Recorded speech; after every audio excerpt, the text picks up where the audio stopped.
toes, and then at the back of its foot, where you would put your heel down and you'd only sort of have one lobe, this leopard has 3. Now, the reason that it's not crispy clear, unfortunately for us, is because it rained a little bit earlier. But we know that this leopard walked along this road. The reason that we know this leopard walked along this road is he left his footprints, and also somebody saw him. And he deposited something else, but I'm not going to tell you too much more about that while I go and track further along to find this predator. Let's go and see which predator Brent has found. One of the oldest and most scary predators in the whole of Africa, the Nile crocodile. And it's actually hunting little freshwater turtles at the moment, trying to chase them into the shallows. And that's a big enough crocodile to eat me, and I'm really big. My name's Brent, and I've got my good friend Craig on camera, and welcome to our wonderful schools. Now, remember to ask us questions. We're going to try and move. I don't want to scare the crocodile away from its hunting behavior. I can't see it now. Can you see it, Craig? This is why you've got to be very careful in all little parts. Any little bit of water in Africa could have a crocodile, because this isn't a big piece of water. I'm going to try get up high and see if we can see him from a bit of a distance. There he is.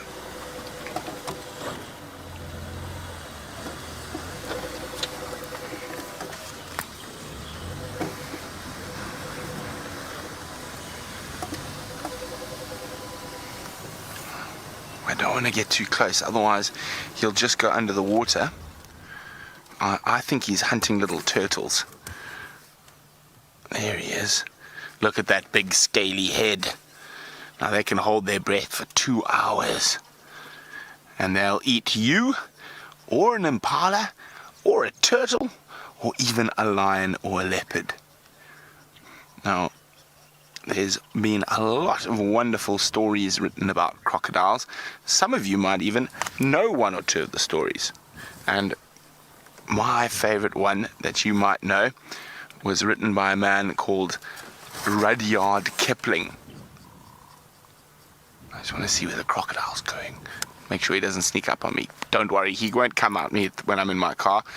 And I can just see where his bubbles are going. But the story is how the elephant got his long trunk. Oh, there he is. You can just see his back popping. There we go.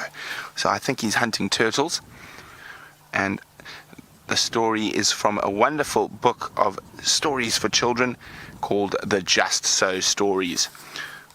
And the crocodile that gave the elephant his long nose lived on the banks of the Limpopo River, which is not too far from here. And if I remember correctly from my childhood, the poem and the story went something like this. On the banks of the great grey green greasy Limpopo, all beset with fever trees. And that's about all I can remember. Now this is where it's getting quite interesting. So I think he's trying to push turtles up into the shallows where he's going to be able to corner them or catch them. There could even be a few catfish and he might be fishing for them, but I think he's quite hungry to be moving around at this time of the day. See how he's dipping his nose? I think he's trying to chase the turtles to the edge.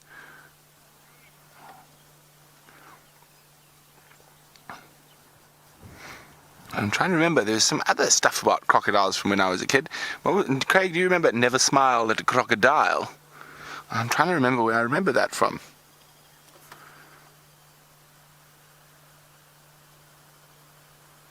And of course, there's that wonderful old song. What is it? See you later, alligator. In a while, crocodile. Now, I guess this crocodile is about 2.5 meters, and so it's a bit bigger than me, so probably 8 or 9 feet, maybe 8 feet. Now, the difference between a crocodile and an alligator, because we don't have any alligators in Africa, we only have crocodiles, is if we zoom right in on those bumps on his back, and you see those there. Now, inside those little ridges is bone, And in an alligator, it's cartilage, so it's not bone. So the armored shell of a crocodile is quite a lot stronger than that of an alligator. Now, Emil's wondering, will a crocodile ever walk on land? Yes, they will. These little bits of water like this dry up from time to time, so they'll have to walk from different bits of water to the other. So this one only arrived in this small bit of water about 4 or 5 days ago that we know about. So he walked from a bigger body of water that's about 3 miles from here. They normally walk at night when it's a bit cooler. Oh, look, he's going into that shallow again. Maybe he's picked up that there's a turtle there. Now, you can't really see from here, but all along his nose are tiny little black spots, and those are called ciliary organs. And those basically, he tried to bite, he tried to grab a turtle there. When he saw him turn his head to the side, look at those teeth. Now, those little black spots all along his nose, and he's got thousands upon thousands of them, are called, as I said, ciliary organs, and they basically pick up vibrations in the water. So if anything gets within about 10 inches of a crocodile's nose, it can feel the vibrations and then bite down on that. Hello, Meadow. Meadow is wondering, is the crocodile on top of the food web? Indeedy it is. Crocodile will even eat a lion or a leopard or a hyena. But sometimes when they're smaller, they can be eaten by lions and by leopards and even by hyenas. But at this size, not many other animals would tangle with it, and they're definitely right up at the top of the food chain. So now what he's doing with his nose is he's digging in the mud, and he's trying to disturb a little turtle that might be hiding in the mud for a little snack. Oh, there we go. He's got something. He's got it. Did he get it? No, not yet.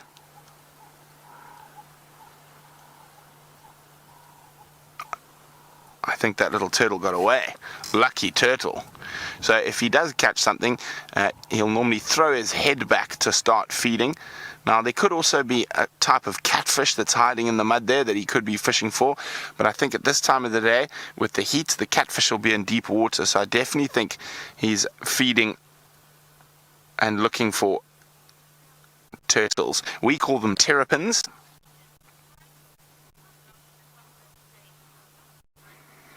Michael's wondering, how long can a crocodile stay in water? Now, Michael, they can probably spend their whole life in water if they wanted to, but normally they can stay underwater for up to 2 hours, but when they get cold, they like to lie out in the sun and enjoy a good old suntan.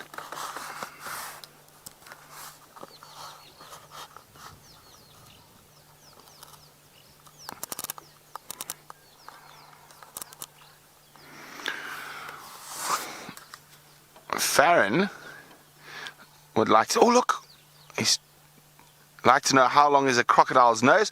Well, Farron, it all depends on how old the crocodile is. So if it's a very old crocodile, it can be very big, up to 18 or 20 feet. Their nose can be as long as 3 or 4 feet, but this one I would say is probably 1.5 feet.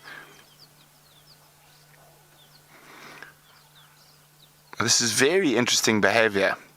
Now, you don't often see crocodiles hunting for small little snacks like turtles, but it's probably because nothing's come down and he's managed to catch anything big. Impala or antelope have come down. You can see there's a little bird there, and that's called a blacksmith lapwing, and that bird's probably too fast for the crocodile.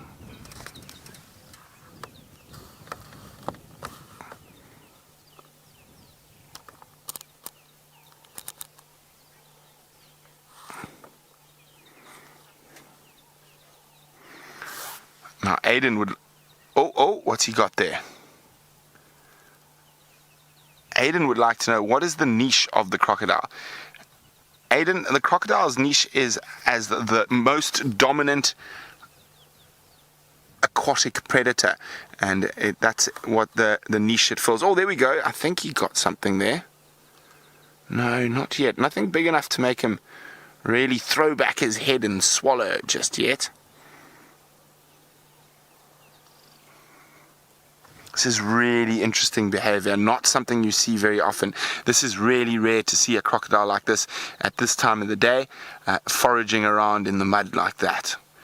And normally you just see his nose and his head sticking out of the water. Now we can actually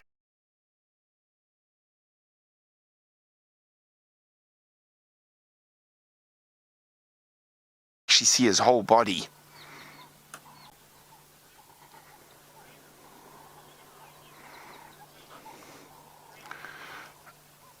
Now, a very interesting question from Mrs. Reynolds, who would like to know, is he the only crocodile in this lake? Mrs. Reynolds, if you assume he's the only crocodile in this lake, that's when you get bitten by the one you didn't see. So it's safe to assume that all little puddles of water in this part of Africa all hold crocodiles, and if you don't treat them with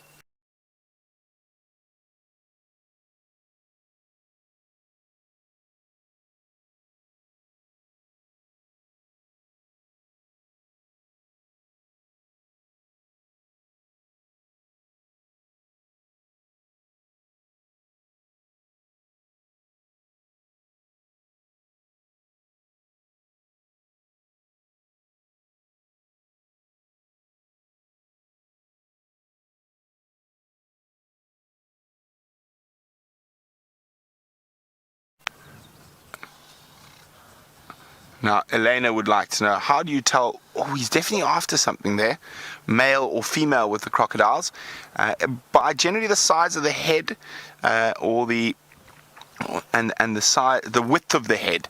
So I would say this is a male crocodile, but not a very big one. Now, they can get much bigger than this one is,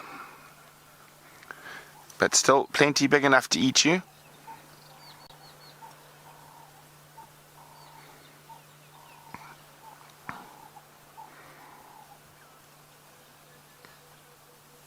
Now, I've been on this game reserve for 2 years and I've never seen a crocodile do this.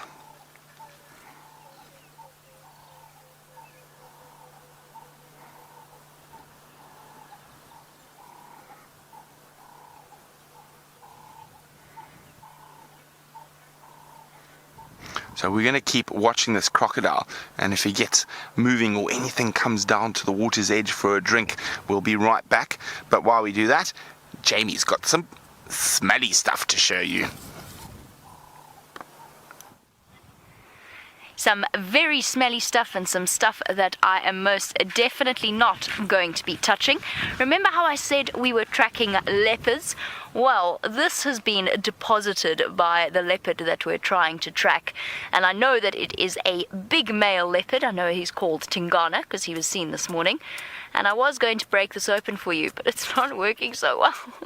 There we go. There. Now, you'll notice that I am not touching this with my hands at all. And it's very important that you remember, never ever touch any predator scat. So any poo that a animal that eats meat has left behind, and that includes your cats and your dogs. So if you do see us touching poo, it'll be something like a herbivore poo. It'll be elephant, for example, or antelope or something like that. But we never ever touch predator poo because it's very dangerous. It's very, very bad for you and you can get really sick. Predators carry all sorts of parasite, worms in their bellies, bacteria in their mouths, bacteria in their guts. So you don't want to touch any kind of predator poo. Now he hasn't eaten much recently. We know that for two reasons. One, this morning he was hunting, and two, this isn't a very big pile of scat for a leopard of his size. So he's not very full, and that's why we're going to try and track him down, because there's a good chance that this morning, especially while it was raining a little bit earlier, that he has tried to hunt something once again. And if we have a slightly closer look at our pile of scat, you can see what's inside here. Okay, there's admittedly some dirt, but that's from me trying to smash it. But look really closely and you'll be able to see hair in his scat, and that's because he's been eating something with hair. It could be an antelope, it could have been a scrub hare. It was probably an antelope, and poof, it is really, really smelly. It is distinctly, now that I've broken it open, I've just got a full sniff of this particular smell. So there's lots of hair in here that comes from the animal that he ate, and you'll find that in all leopard and lion and cheetah scat. But there is an animal, and by the way, scat is the name that we give to poo that comes from an animal that eats meat. So scat is poo that comes from an animal that eats meat, like a lion or a leopard. We call feces something that eats both meat and plant matter, so a baboon or a human. And dung is for herbivores, like elephants and antelope and things like that. So he can't fully break down the hair. There is one animal out here, his stomach acid is so strong. Let's go over to the crocodile. Oh, he just caught quite a big turtle, and he was crunching down on it.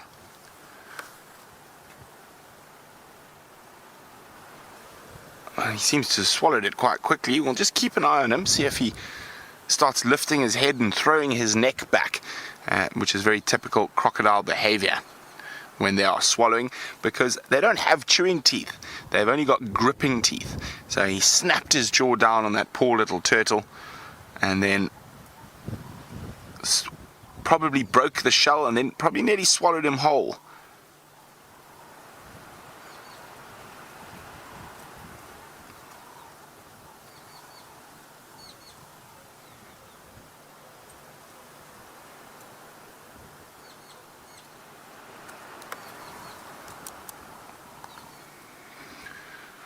Now, Savannah is wondering what other creatures live in the water. Well, we've got catfish, turtles, and lots of different insects. We've just come out of a very dry area, a dry part of the year, a drought. So the tilapia and other fish have all died, but they will come back slowly, and the fish eggs get transported around on the legs of the different birds.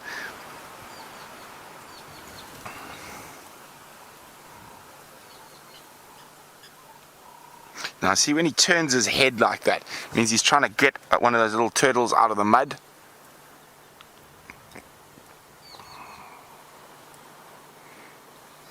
Now these little turtles can move quite fast.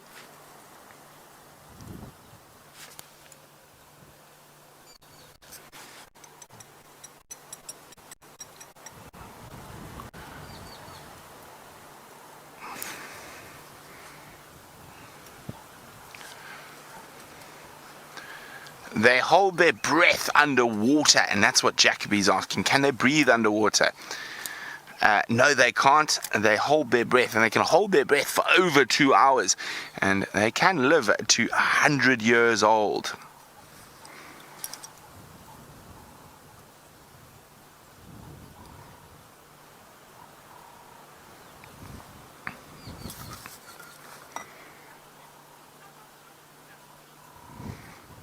Now, Ashton is wondering how long is a crocodile's teeth. Now, they can get their teeth grow continuously throughout their life, and the biggest of their big canine teeth can get to over 2 or 3 inches even. So very big. And I think I've seen one on a 5-meter crocodile was probably 5 inches long.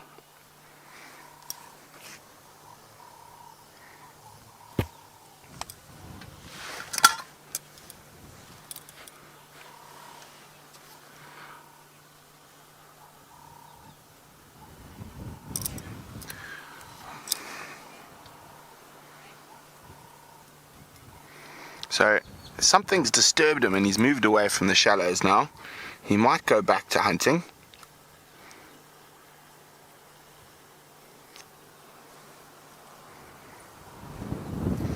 At the moment he's just being patient.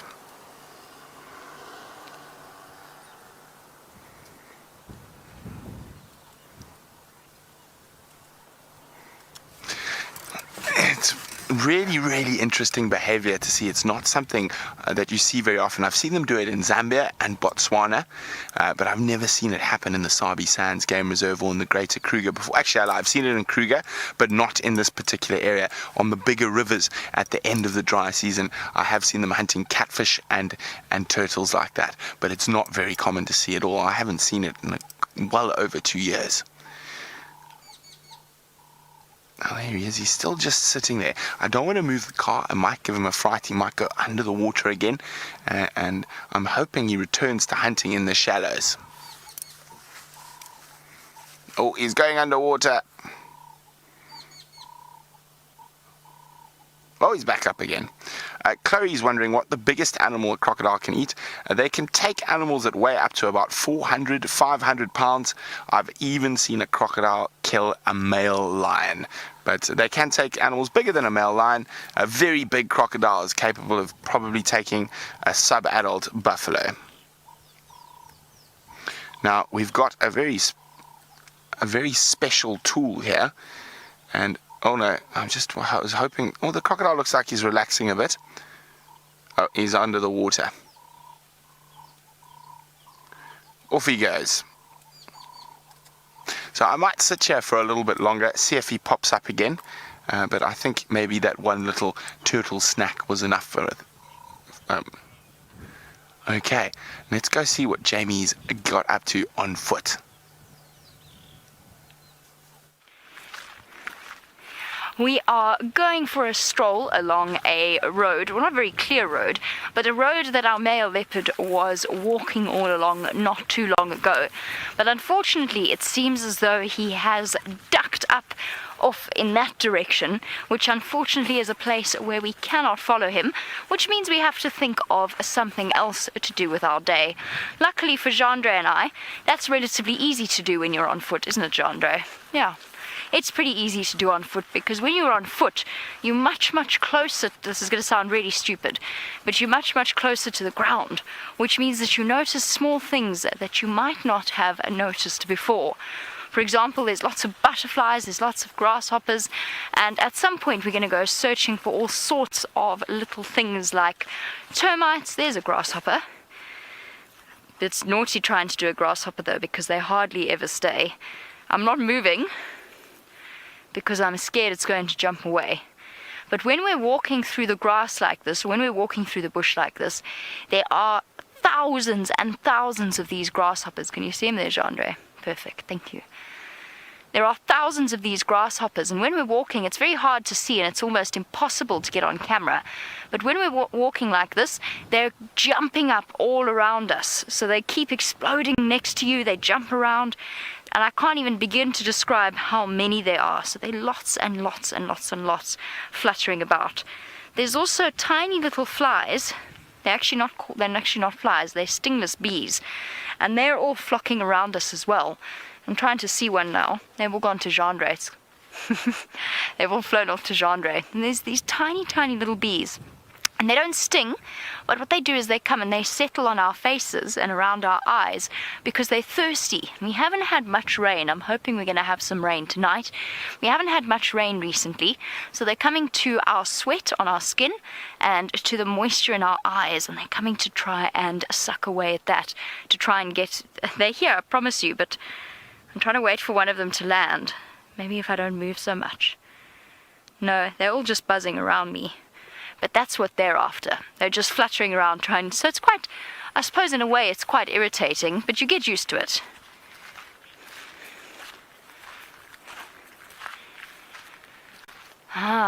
Very good question from Blake, who would like to know what animal has the greatest population. Because, of course, you've seen the crocodile with Brent. You could see other mammals. You'll see other antelope. Now, the greatest population is probably some type of insect. Maybe something like a fly, maybe a grasshopper. My guess would be some kind of fly would be the thing that has the greatest population. Maybe a butterfly. What else would have a very, very large population? Certain types of beetles? Termites? Termites, I think Jandre is onto it. I think termites are probably the thing. Ants? Lots and lots and lots of ants. I'm not sure out of those things which would have more. I think probably, Gendre's right, I think probably termites would be the ones that have the greatest population. There's still leopard tracks walking along here. But in terms of mammals, because I think you're also thinking about mammal species, because those are the animals that we tend to focus on, impala are very, very numerous. We get lots and lots of impala, over 100,000 impala in this game reserve. And something like a scrub hare, for example, there are lots of those. Not as many as there are impala, but there are lots and lots of scrub hares. What else is very numerous?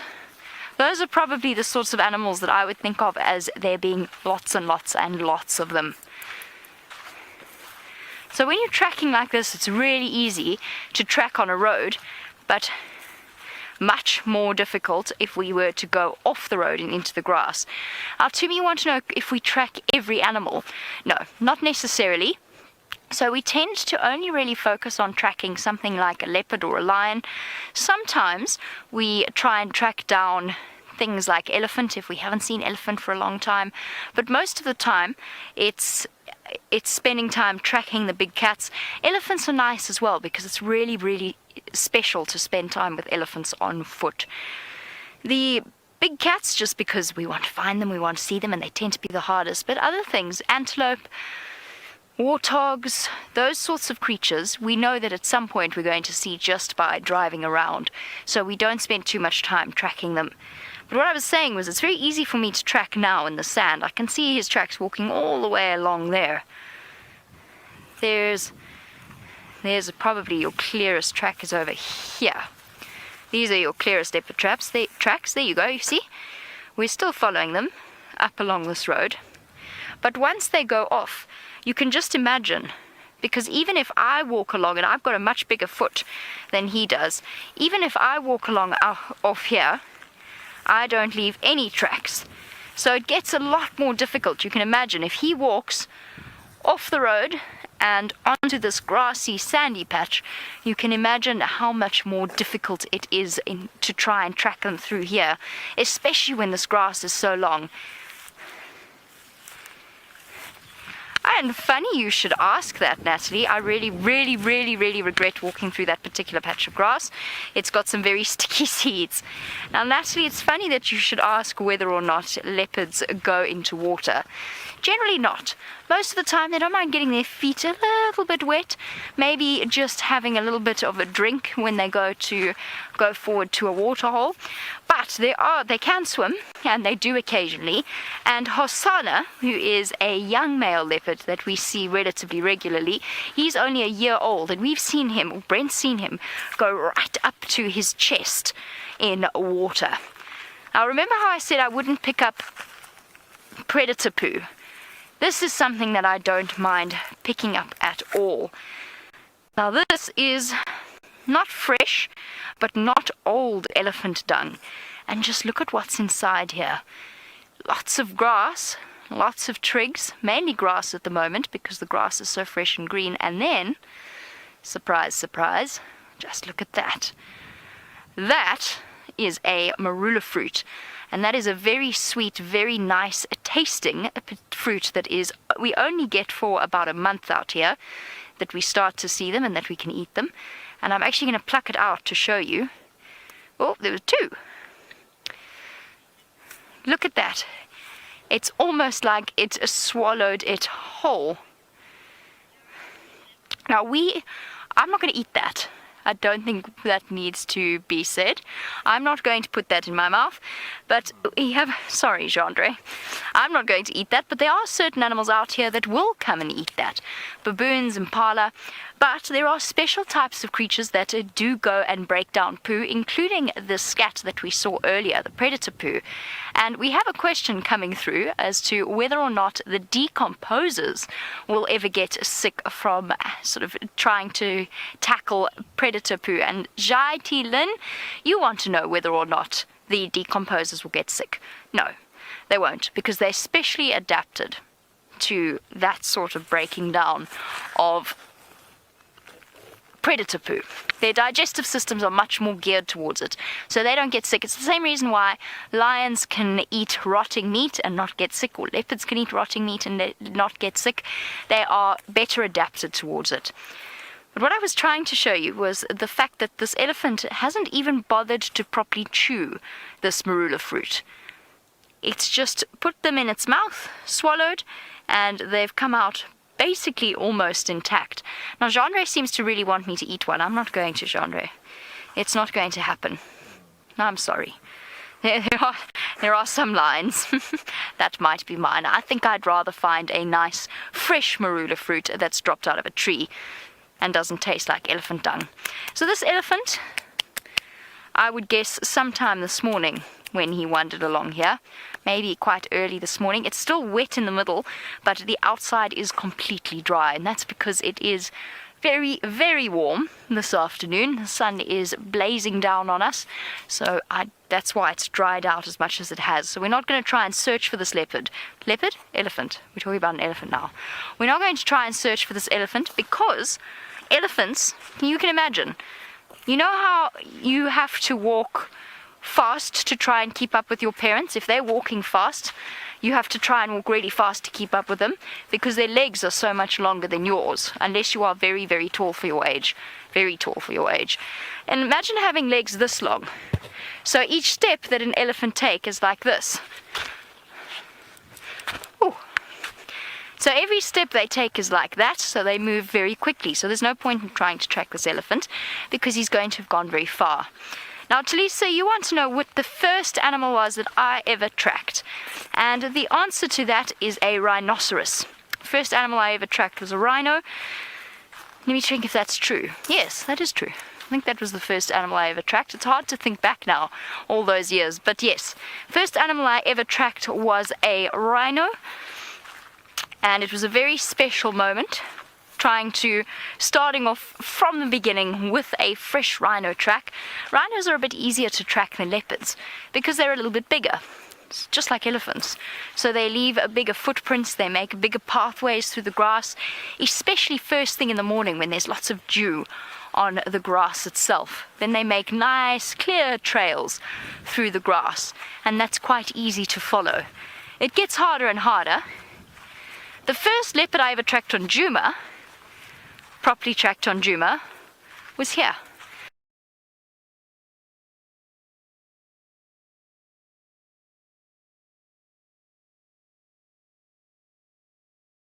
In this exact spot. It was a young leopard called Xongile and his mother Shadow, and it was that termite mound over there. That was where I found them eventually.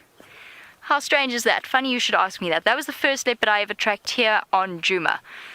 That was over a year and a half ago now. And we've tracked since then. I mean, we've all tracked all of the different animals, and it's always a very exciting, it never gets old tracking and finding a creature like that. Right, let us head over to Brent and find out what he's up to. Yeah. Hello, so we've left the crocodile and I'm checking in this area now for whatever I might find, and I'm really hoping to find my favorite animal. And my favorite animal is the African wild dog. They have been around, but they can move incredibly big distances. So I'm just having a quick squiz, seeing if I can find any of their footprints. Jamie's just talked about tracking, so I'm trying to track them, and I'm trying to track them from the car. So if my head leans out and I look down like that, it means I'm looking at the ground, trying to see what footprints are there. But of course there's all sorts of other wonderful animals out here that we might find, so we never know what's going to be around the next corner.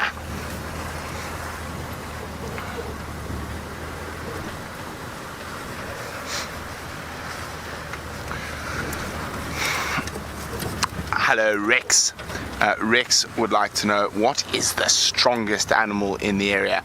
Well, there's one who wins hands down, Rex, and that is the elephant. It's also the biggest land mammal in the world. Now, can you guys tell me what mammal is bigger than an elephant? Come on, a little test for you guys. Who can tell me what mammal is bigger than an elephant? Let me know. I'd like to hear who's the smarty pants in the class. So at this time of the day, while it's still quite hot, the wild dogs are probably going to be sleeping in the shade somewhere. So I'm looking for a flick of a tail, and they've got beautiful big ears. So I'm just trying to see if we see any of those signs.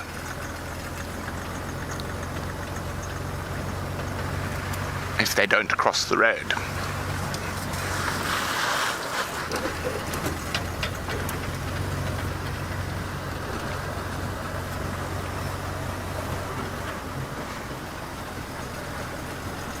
Oh, there's a pretty bird.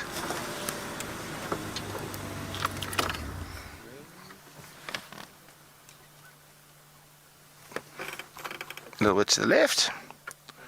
There we go. That is a beautiful bird called a European roller.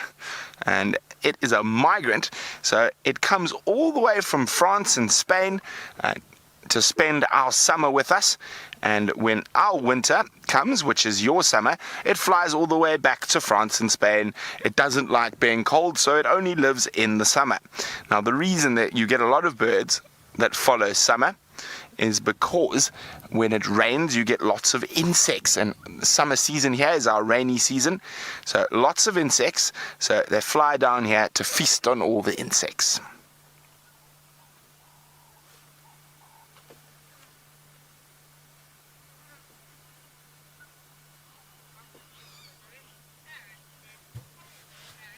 Oh, Farron, you must be one of the smarty pants. Farron, you are right. One of the mammals that are bigger than elephants are indeed whales. Now, the biggest of all the whales is the blue whale. I'd like to see one of those one day.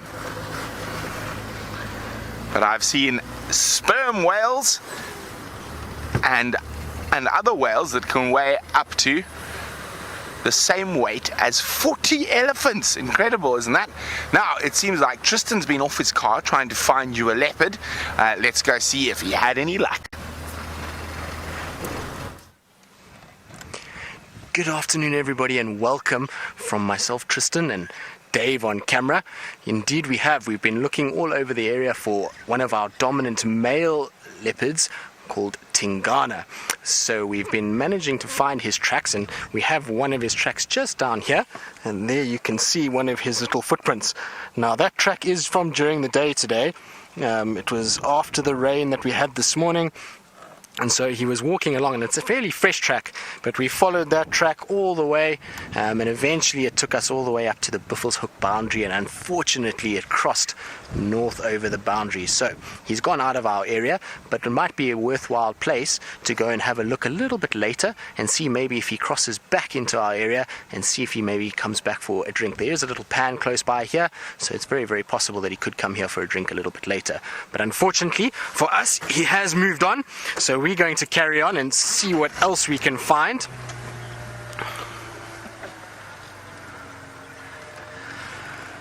Well, to me, since we're on leopard tracks, a leopard is probably the hardest thing to track. So when you are becoming a game ranger or even a tracker, when they're testing you for your ability to track, to get your qualifications for tracking, they will put you through a whole bunch of different tracks, and you'll have two elements to it. You'll either be doing track and sign, which is basically looking at all the little tracks, and you have to be able to identify all those little tracks. But if you are and then they give you a score on that, and then you'll have to do some following of tracks. And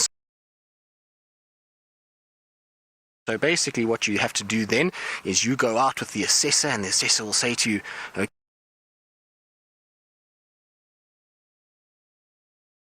okay, what tracks would you like to follow? And you have to choose a set of tracks, and then you follow them on foot until you find that animal, and they score you on how you follow those tracks.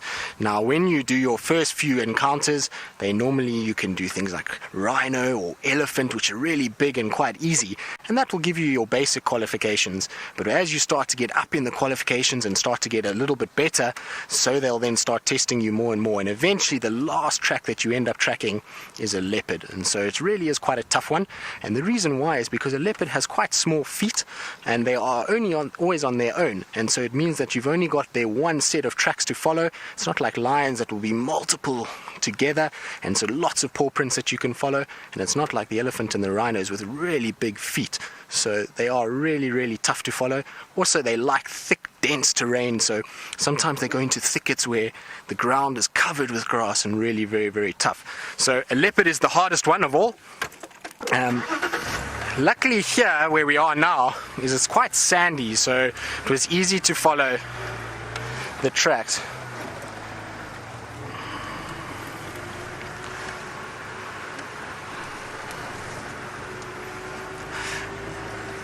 While we're on the subject of tracking and working, and we're talking about it takes a while to get all these levels, Zayas, you would like to know how long I've been working and tracking. Well, I started tracking and learning the art of tracking probably already in about 2007. So I really only got formally trained in about 2009 in tracking, but 2007 was when I really started. And then since then, as you work with guests and on game drives, you work with trackers sometimes, and so they sit up front on the front left side of the vehicle, and they're generally local guys from these areas that are really very experienced, and so they teach you quite a bit of what goes on. And so we're very, very fortunate to learn from those guys in my time. And tracking is one of those things you have to practice. It's not something that comes that easy. You've got to spend a lot of time out here, and you've got to spend a lot of time walking with people that know what they're doing so that they can show you. And then it's just to keep your eye in practice and to be able to spot things. On big open roads like we have in front of us, tracks are quite easy, but it's once you get off, then you get into the grassy areas, then it becomes a lot harder. And I was actually showing Dave one or two of the tracks, and he's nodding in agreement that it becomes quite tough once you get off the road. Starts to become a game of, is that really a track or is that just a bit of a depression? Because you're looking for tiny little toes that are about that size, and sometimes all you get is just the toe, which is pretty incredible. Alright, so while we carry on looking around and seeing if we can find any sign of anything, we're going to go across to Jamie and see what she's found on her bushwalk. Scary an insect. We have found this grasshopper that is built to look like a leaf, and it's also an excuse to go and stand in the shade for a little while. So this grasshopper, let me put it on the back of my hand like this, has died. And I don't know how it has died. It is definitely missing some legs, or at least the ends of its legs. It's also been eaten, I think, by ants. But it does give you a really nice idea of an insect's camouflage. Because if you look, you can actually see how just behind the way that his head and then behind his head is shaped, it's shaped to look like a brown leaf. Isn't that clever? So that if something sees him, and what do you think he might be hiding from? Perhaps a bird? Birds like to eat grasshoppers. I don't like to eat grasshoppers. Jean-Ray, do you like to eat grasshoppers? Sometimes. Sometimes. There are people that eat grasshoppers. I've never eaten a grasshopper, especially not these kind. I don't really feel like he looks particularly appetizing, but to a bird, he definitely looks appetizing. Now, this one is a brown one. A brown grasshopper, but Janaya, you want to know if grasshoppers come in different colors. Lots and lots and lots of really beautiful different colors. You get something called an elegant grasshopper that comes in the most beautiful combination of green and yellow and red. There's some with blue on them. There's some with, now I feel like I'm singing an Andrew Lloyd Webber song. You get some with pink on them. I can't think of any other colors. Black, brown. So yes, you get lots and lots of different colored grasshoppers, and it just depends on the species that they are and the way that they try and adapt. Some pretend to be a leaf. So if I went to put our guy up against a branch, he would look like a, maybe not Not at the moment, especially not with his legs in that position. He definitely doesn't look like a leaf. He also definitely doesn't look like that was what he was designed to do. But if I were to put him up against a log, he would hide. But then some grasshoppers have bright colors so that they can warn everything not to eat them because they are poisonous. So often when you see something in nature that's brightly colored, it is poisonous. Natalia, you want to know how big grasshoppers can get? The biggest one I've seen out here is probably, my hands are all dirty now from the pile of elephant poop that I picked up, probably about twice his length, if not more so, and about that tall. So you get some really, really big grasshoppers out here. Get some really big locusts. Sounds terrifying, doesn't it? But they're actually really, really cool. And that goes for all of the different types of insects that we see out here. I'm going to leave this grasshopper to the ants and whatever else might want to eat it. And unfortunately for all of you, you have to go back to school and face the rest of your school day. So I hope that you have a lovely day and that we see you soon. And for the rest of you, I am going to send you off to Brent. Bye-bye, kids.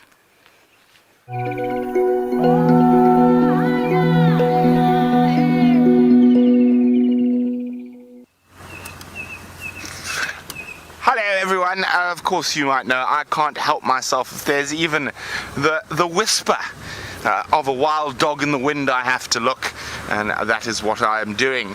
So there were some tracks in this area. I can't find any tracks leaving Djuma. I've got a feeling they've gone flat in this very big block that's off to the south of me here. So fingers crossed. Now, of course, I didn't manage to look for the wild dogs this morning, because as I was heading into the area where I thought they might appear, I found Mr. Tingana strolling down the road straight towards me.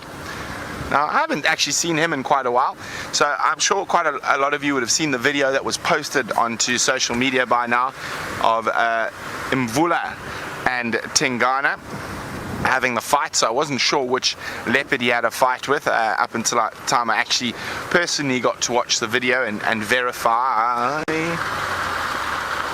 This is Tingana from this morning. His tracks marching down the road. Okay. So quite interesting behavior there. Mvula's definitely getting on in the years. You could see how close Tingana got before he pounced. And I think the only reason Mvula survived that attack was because Tingana didn't get a good grip on the back of his neck in that initial lunge. I think if he had got a good grip in that initial lunge, I think Mr. Mvula would have retired permanently from this earth yesterday. But it is very interesting to see that behavior, how close Tingana got to Mvula. So I think his hearing might be going a little bit as well, and it is very sad, but it is what it is out here in the African bush.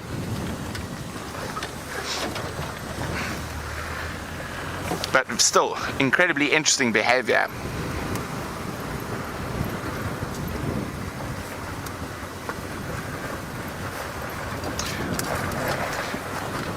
Now, James is wondering, was that encounter between Mvula and Tingana by chance, or has Mvula been in his territory for a while? Mvula has been Djuma and Tingana, so he sneaks in both of their territories, and quite often he hangs around the peripheries. Now, this is the first time he's been that far southeast in a long time, so it was actually quite close to Cheetah Plains where that encounter took place. So I mean, it is really, really fascinating. So I think he's been recently pushed by Djuma from the north, and Tingana just happened to be on territorial patrol, probably smelt him before he saw him, and then actually snuck up on him and followed that scent. But very, very interesting behavior. Now, I would love to see Mvula, see how badly he came off from that encounter. Is that a wild dog sleeping under that bush? I hope so.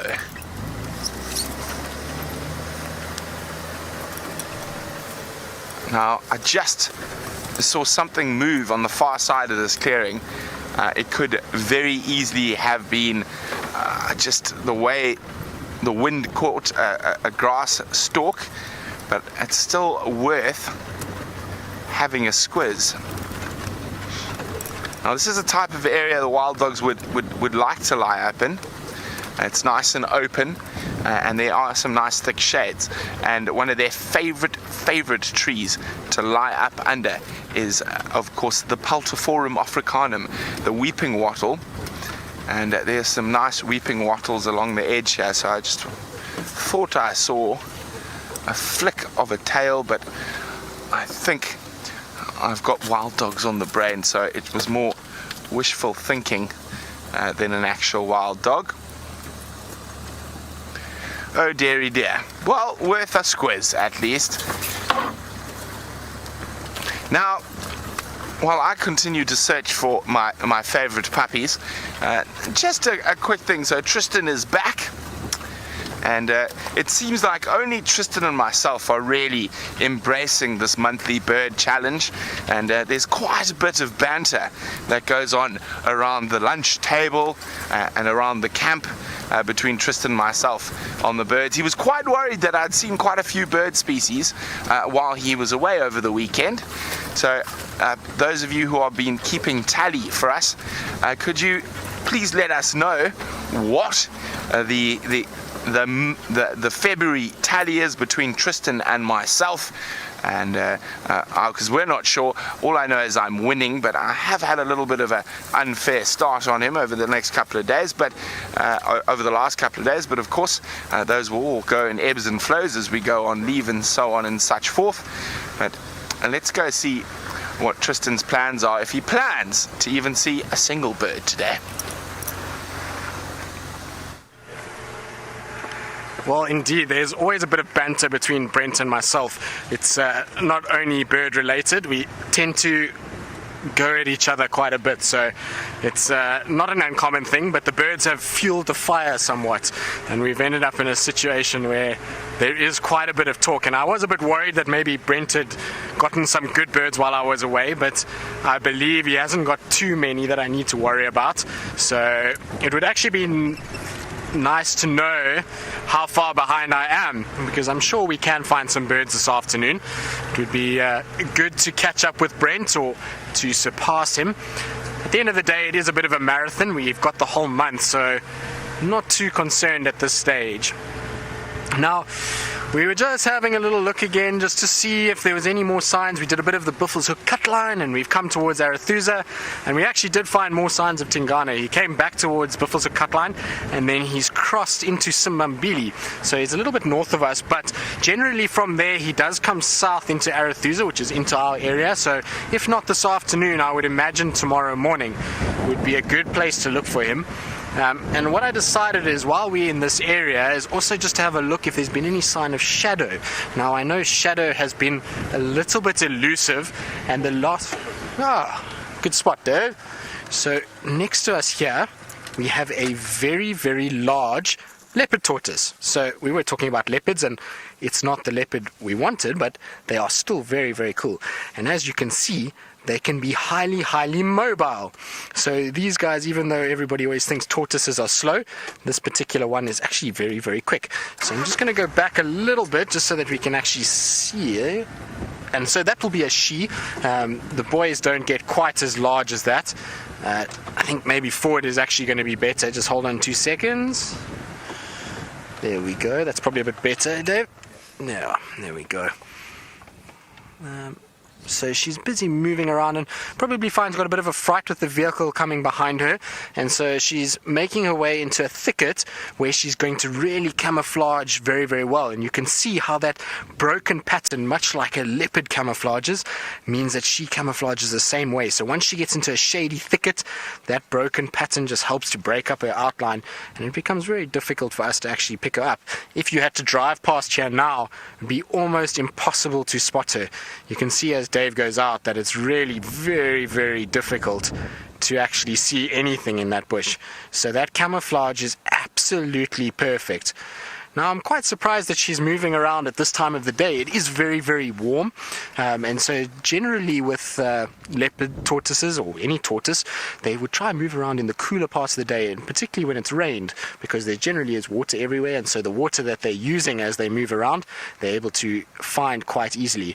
Now, the thing is, though, is where we are here is actually got some pans just off behind me, not too far away, so I suppose moving around in this heat, she can go and cool off in those pans. Sometimes you'll find these tortoises, much like a buffalo or a warthog, will actually go and wallow. So they go inside there and they kind of get themselves right in and they cool their whole body down, and then they'll drink while they're inside there. So really, really good find that. Nice spot, Dave. Well, there we go. So the leopard karma is good. It's not quite the leopard we were looking for, but a leopard tortoise nonetheless. Now, I believe Brent was also discussing a little bit about Mvula and Tingana and whether or not Mvula's been around for quite a bit in his territory. I actually heard last week that somebody, one of the friends that I have at Mala Mala, had a photo of him. So by the sounds of it, he was hanging around just south of Tingana's territory. So I don't know if he's been around too much. Like I say, I think that was on about Thursday that he was down on, or Friday that he was down on Mala Mala. So coming up this way, before he had his little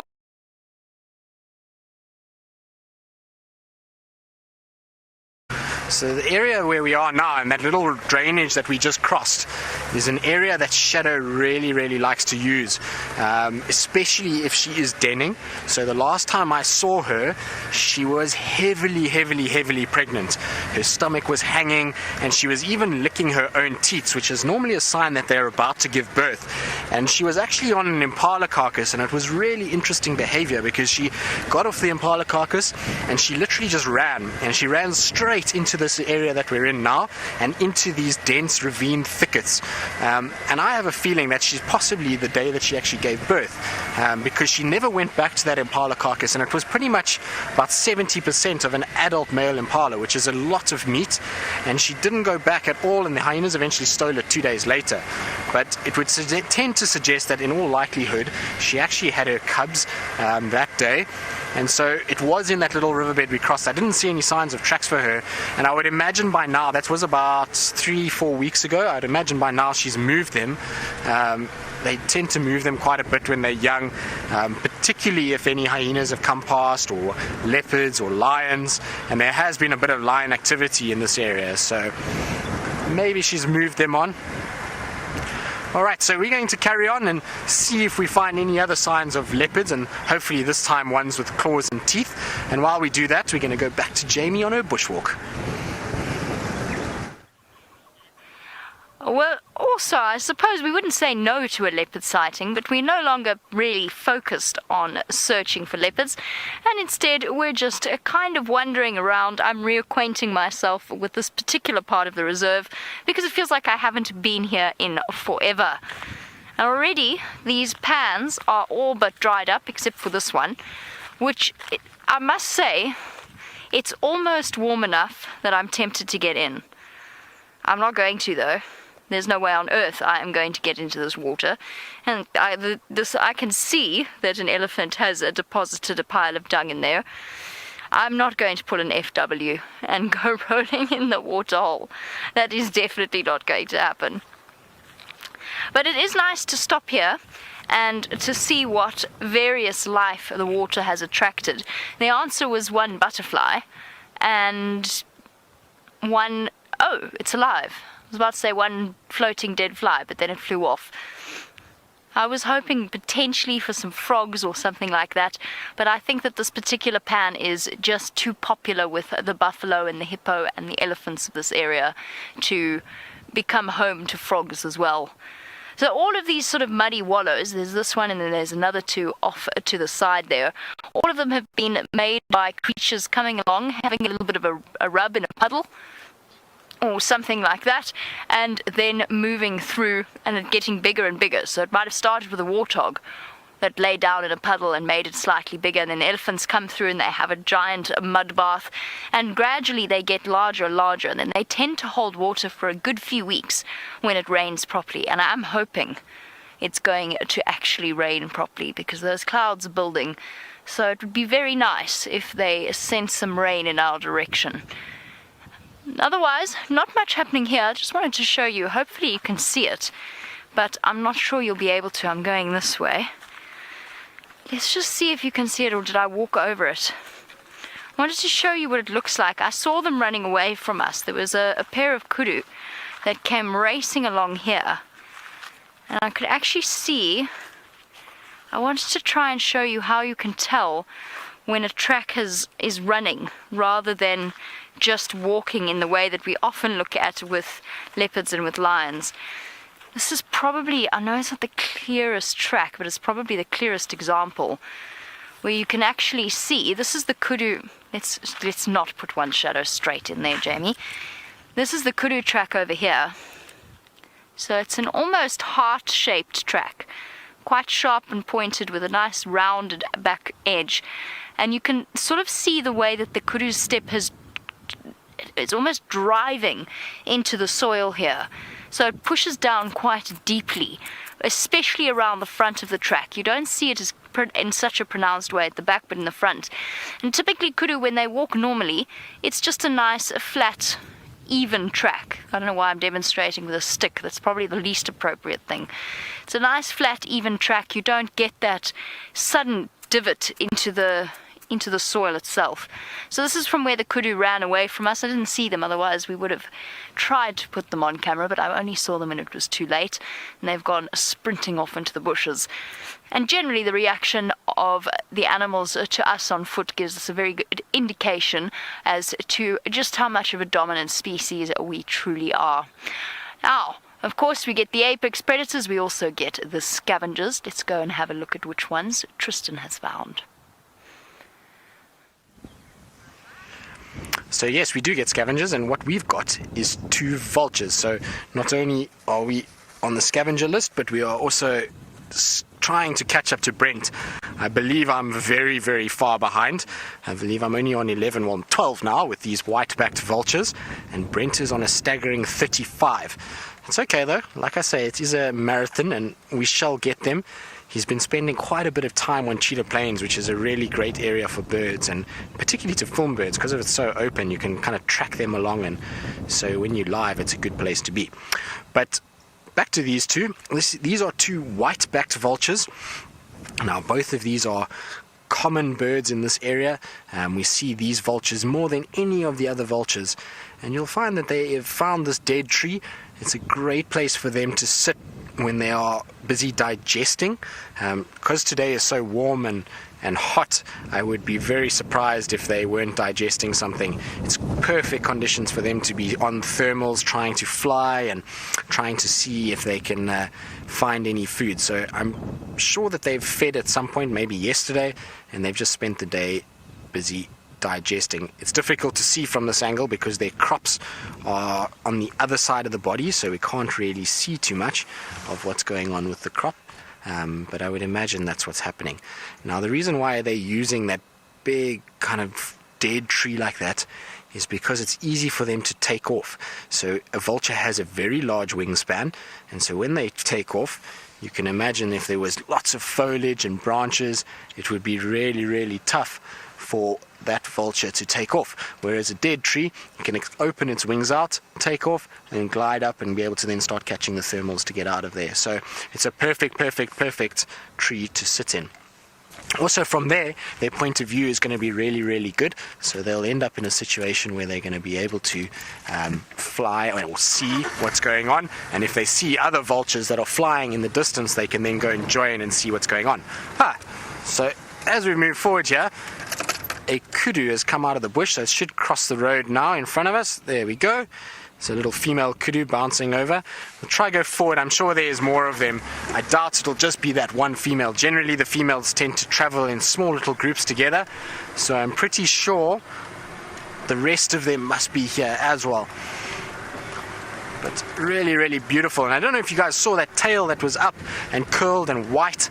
And the reason why it was like that is it's often a way of being able to show other kudu which way they're running, and so it's a following mechanism that they have. But I don't see them in here. It's quite a dense area that we're in, so I can't see any sign of them. It's a perfect place for kudu to hide. They'll get into these thick, dense areas, and they then use their camouflage and that grey coloration to just blend in. So, no, I think they've gone quite deep in. I don't see any sign of them. I'm trying to look for their little legs sticking out through the bush here, but nothing that I can see.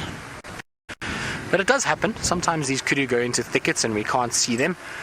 I'm glad when we come under that branch that the vultures are not there, because sometimes before they fly they defecate, and you definitely do not want to be under a vulture when it defecates.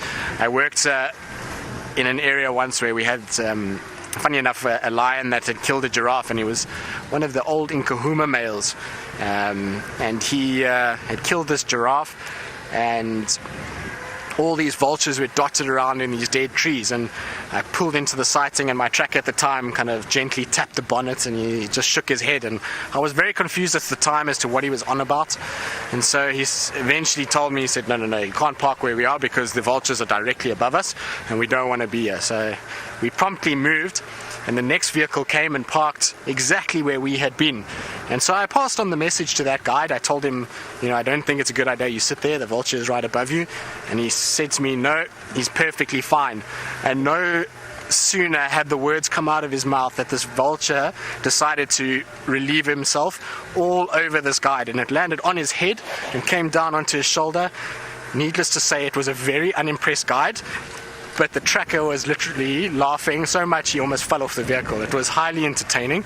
We did laugh quite a bit, but just goes to show you, when people give you advice, sometimes it's good to listen and not just to ignore them.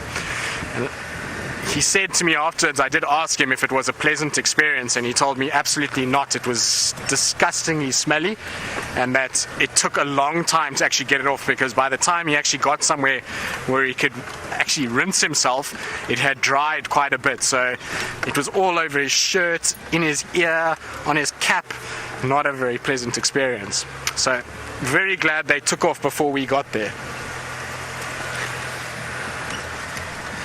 So we're still just checking around. Like I say, any signs of shadow or Tingana would be great. Haven't seen anything as yet. Now, those vultures sitting in the tree are not indicative of any sort of carcass being there. Generally, we find if just the whitebacks are together, it's normally areas that they've been roosting in overnight, and that's where they've set up for the day. If you had to find tawny eagles, bateliers, hooded vultures there with them, then it would be a lot more interesting. Then we would know that there's potentially something quite fresh that is around, that is dead, and so warrants a little bit more sort of attention and to look around a little bit more. So with those guys, I don't think there was anything to worry about. Also, if there had been a big carcass, we would have had a lot more of them. Alright, so we're going to carry on. We're going to go back to Jamie, who I believe has got a flock of birds and is potentially getting interested in our bird challenge again. Oh, a flock of bird. I'm not sure if I would describe it as... not that I'm not interested in the bird challenge, but anyway, we'll go into that a little bit later. This is a group of 10, maybe more, might be more, of crowned lapwings. And of course they gather out in these open areas because they really enjoy the open space like this. And we've just walked through and disturbed them. And that is a creature that... Sorry. It was this entire zebrawood branch was through my foot. It was through my shoe, and it popped out the other side. It fell out as I lifted up my foot to show you. It didn't go through into my foot, so I'm fine. But it just goes to show why we try and avoid these particular branches, because that is instant flat tire material. But what I was talking about with that flock of birds, I can move away our tire puncturing stick. Marcy, you want to know why I don't wear closed shoes? On that subject, Marcy, because I can't find my gaiters, and if I put my socks on and my shoes on without gaiters, one winds up with these very sticky seeds attached to one's socks. And I've now ruined... Oh, thanks, Wind. I've now ruined 3 separate pairs of socks because I can't find my gaiters. And the problem with my particular size is that I have to find gaiters made for children, because otherwise they don't fit my ankles. I'm not a particularly big person, and it's difficult to find that in Hoedspruit. And it's this particular grass seed that sticks onto your shoes and your socks and makes it's really, really, really difficult to get them off your socks and out of your shoes and your shoelaces. So at the moment I'm not too concerned about them sticking too much to my sandals. That's easy to sweep away and to wipe away. But my socks, on the other hand, let's put it this way. I don't know if you ever heard about our sock party that we had, but socks are not something that we are very use just willy-nilly, because we don't actually own all that many pairs of socks, because they keep disappearing somehow. We all end up with single socks. So that's the long story as to why I don't wear closed shoes. I do, however, wear thick-soled shoes, so that if I do encounter a branch like the one I just threw away, it doesn't go straight through the sole of my foot. So I am cautious about where I step. I've also got quite a lot of experience of walking through the bush, so I'm usually careful about where we go and what I'm about to step on. That one came as a surprise, though. You definitely don't want to go walking in flip-flops. And if you were walking, I'm actually being naughty, because if you were a guest walking, I would turn you around and march you straight back to your room and make you put closed shoes on if you were going on a bushwalk, just because the chances of risking a snake bite or something like that is just too high. So I wouldn't let any guests walk in the way I'm walking, but I'm comfortable doing it. I know where to walk, and I'm not too bothered by it. Our birds have gone. I was going to talk about them, but they have moved off. I was just going to say that sound that they were making, that wasn't a very good impression, was it? Reminds me of childhood growing up in South Africa. And I think all of us have got experience of walking through a field. There's a dwarf mongoose watching us. Its head sticking. Sorry, I know Tristan wants you to have a look at some birds of prey, but just have a look at that tip. Can you see it there, Gendre? Hello. What's up? Oh, and gone. Okay. No. On that note, let's go back to Tristan and see which birds he's got to add to the bird challenge. Well, Jamie, I'd also get distracted if there was a dwarf mongoose watching me. Cute little things, they're very difficult to ignore. But yes, we are carrying on with our bird list, and there we have 2 African hawk eagles. And now I must say, these are one of my favorite eagles. They are absolutely beautiful. And there's probably a couple reasons why they are my favorite. Not only are they pretty birds, but there's also their habits that they have and the way that they will go about things. So these two will pair together for life, which is not uncommon for birds of prey. That does happen quite a bit. But what they do is they actually cooperatively hunt. So I have seen a few times where one of them will swoop down, and generally they are bird hunters. So they'll go after things like guinea fowl and francolins. And so they come down and they'll kind of explode those guinea fowl and francolins up, and then the other one flies down and swoops in and grabs them, which is really, really cool. So I really enjoy the way they're hunting. Now, we know that they are African hawk eagles because if we have a look in the book here, we have 2 eagles in this area that could potentially be seen. There's the Ayers hawk eagle and the African hawk eagle. The Ayers hawk eagle is a very rare bird in this area, but the African hawk eagle, which is this one up here, and the one that we are seeing, you can see it doesn't have spots on its leg area. So that bird that we're seeing there doesn't have those spots. The legs are clean, and then up on the head area it's got kind of little faint spotted pattern or black plumage, whereas the Ayers hawk eagle, which is a little bit below here, you can see it is a solid black head that it's got. Alright, so a little bit different to what we were seeing, and then those legs are a little bit more spotty. So these guys are quite common. We do see them fairly regularly, but they are an absolutely beautiful eagle. And again, for the same reason that the vultures are resting, is the same for them. Alright, they're busy sitting there and they're looking for any signs of prey. So you'll find from there they'll be able to spot maybe some guinea fowl that are scratching around on the road through the elephant dung, or francolins, and then from there they can swoop in and start to hunt. And so that's why they're up there. I'm quite surprised though, generally when we come into these areas, they often take off as soon as they see the car, whereas these guys have decided to stick around for us.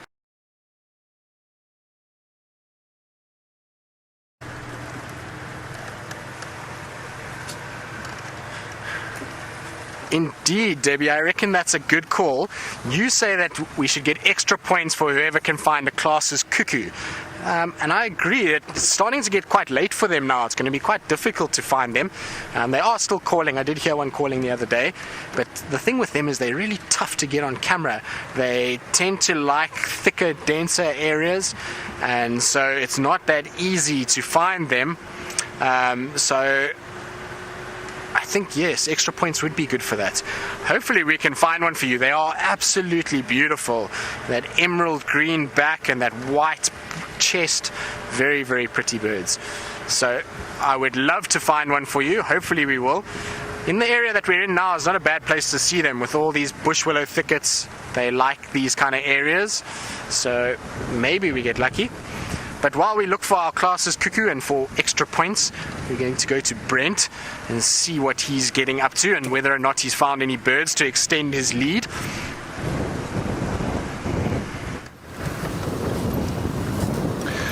Ah, well, I've got some good news and some bad news. And the good news is I think I see a bird to extend out my lead. Oh, it's just landed again. Let's just go a little bit further forward. It's right at the edge of that little broken down bit of bushes there. Craig, there we go. You see him? So, left. Left, left, left, left, left, left. Zoom. Left. Zoom. Down. There we go. A little white-browed scrub robin. Standing by.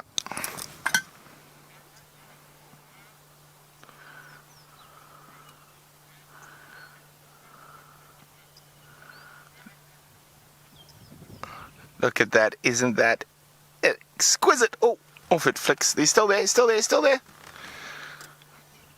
Zoom, zoom, zoom. Up a little bit.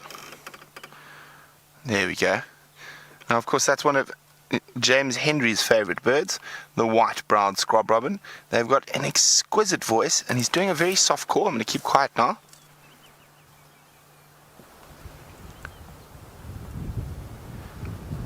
Oh, hello. You can see that very distinct white brow on them, and of course they're one of the skulking birds, so they can be quite challenging to get onto camera sometimes because they're always skulking around in little thickets like that. There we go. And like most of the robins, got a beautiful singing voice, so he's not using it to its full potential at the moment.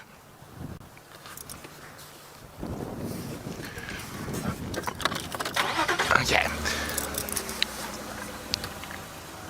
Copy, thanks very much, Taxon. Try get hold of Tristan. I think he was still following up in that area. Okay, and the bad news. The puppies went east. And unfortunately, they went east. Now, look at that. We can see the moon very clearly at the moment. Isn't that beautiful? And we're going to zoom in on it a little bit there.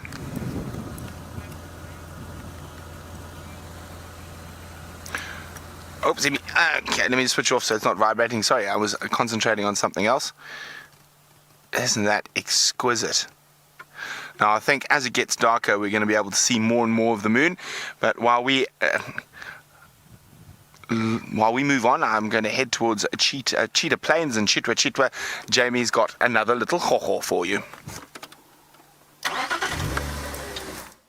I do have another little ho-ho, oh, actually no, not so little ho-ho, in the form of this gorgeous lynx spider.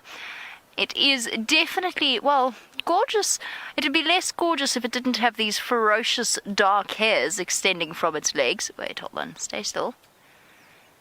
Wind is blowing. If it didn't have those terrifying dark black hairs extending from its legs. But it is a beautiful, beautiful spider. It is a really stunning limeish green. And it is a spider that is a very clever, active hunter. Not doing a very good job of keeping this still for Jean-Dre. It's just got two black dots on the tip of its front legs and some very, very powerful jaws, and it will actively hunt and stalk. So unlike something like those orb web spiders that you've been looking at with Steph over the past week, this is an active hunter. So it will actively go out and chase down and seek out its prey, and then ambush them much in the same way that a leopard does, often from below or above. So if there is something that it wants to eat, preferably perhaps these flies that are buzzing around my face, there's something that it wants to eat on, say, the top part of the leaf, it can creep up from underneath and then launch itself around and grab whatever it happens to see. So a lynx spider, and I presume the lynx part of its name, we're playing peekaboo at the moment, I presume the lynx part of its name comes from that tendency to ambush prey, like a lynx would do. I don't know why.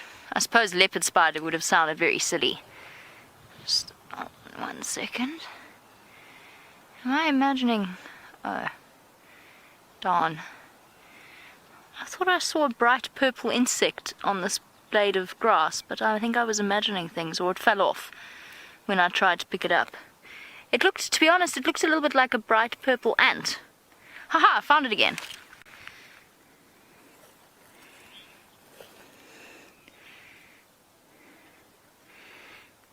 Sorry, hold on. I think it's a... what are you? It is the coolest looking thing. But it's gonna be... oh. It is so rapidly moving. I think I've lost it again. It's a bright purple spider. I think it's a spider. It's so tiny. Yeah, come here. Oh, come here. I'm trying to show it to you. It's not gonna work. Oh. There we go. See it again. Okay, one last try. It's now on the leaf of it's on this grey leaf, this brown dried leaf. Sorry, hold on, let me see if it comes out. It really is very cool, and I've never seen anything like it, which is why I'm trying so desperately to show you. I'm not sure if it's a spider or not. I want to try and get some screenshots so that we can identify it later. It's like a little... oh dear, I don't know how I'm going to show you this. Oh, caterpillar! Surprise! There's a very, very camouflaged caterpillar there. I'm sorry, I have to give up on our purple, tiny purple crab spider thing. It's completely vanished, and it doesn't want to sit still long enough for me to get it on camera. But how nice was that surprise caterpillar? Just goes to show how many things you find. The longer you sit in one place and look around, the more your eyes will find. I did not expect to see that caterpillar at all. It is as camouflaged. It's almost exactly the same color green as our lynx spider. Stunning. And we had somebody saying that the lynx spider's legs look like thorns. Sorry, cursed. I was distracted by my small purple crab-like thing, crab spider thing. Laurie, you said that its legs look like the what are they called? Hairs on its legs look like thorns. I agree. It really does. And that combined with the bright green of the spider, there we go. It's out into the open once again. That combined with the bright green of the spider definitely sort of enhances that effect. Beautiful spider. Sorry, I'm still looking for my purple-green miniature spider crab thing, but it's gone, and I don't think I'll ever manage to get it on camera. So while I mourn the loss of whatever it was that we lost, let's go and have a look at an impala herd with Tristan. Don't feel too bad, Jamie. Losing of bugs happens quite regularly. I've lost my fair share as well on the walks, so don't feel too disheartened. And yes, we've got this beautiful little herd of impala, and in amongst them, as you can see there, is a nyala. So there's two female nyalas that have joined the... So those cat's tail grasses, when they're in seed like they are now, they really just catch that late afternoon light and are absolutely beautiful. So really quite a pretty scene. Generally the impalas are actually quite nervous. They often kind of jump out and into the bushes and hide behind something, but this particular group has really been very relaxed. We've been sitting with them for about 5 minutes or so, and they haven't really wandered away too much. They're all pretty happy feeding. Why not? They've got a nice little shady area there, and they're slowly feeding their way towards the airstrip. So I'm sure they're going to be going there for the evening. And have a look at that. There's a little male, and their horns have just started to come out. So that's the first one that I've seen with little bumps. Look at that. Isn't that cute? Very, very cute. So now they're starting to get a little bit older. You'll find all the little males will start to present their horns. But very, very cute. They're still very dependent on mom though, and very dependent on the adults for safety. So you see they're still in a creche kind of system. All the little babies are where that one is moving to. You can see there's another little one coming in, and so they all gather towards the middle of the herd. But they're not the most beautiful animal. They've got these absolutely exquisite coats that are always look like they've kind of been to the parlor and had a brush and a wash, and they look absolutely perfect, and in this light they glisten. Very pretty animals.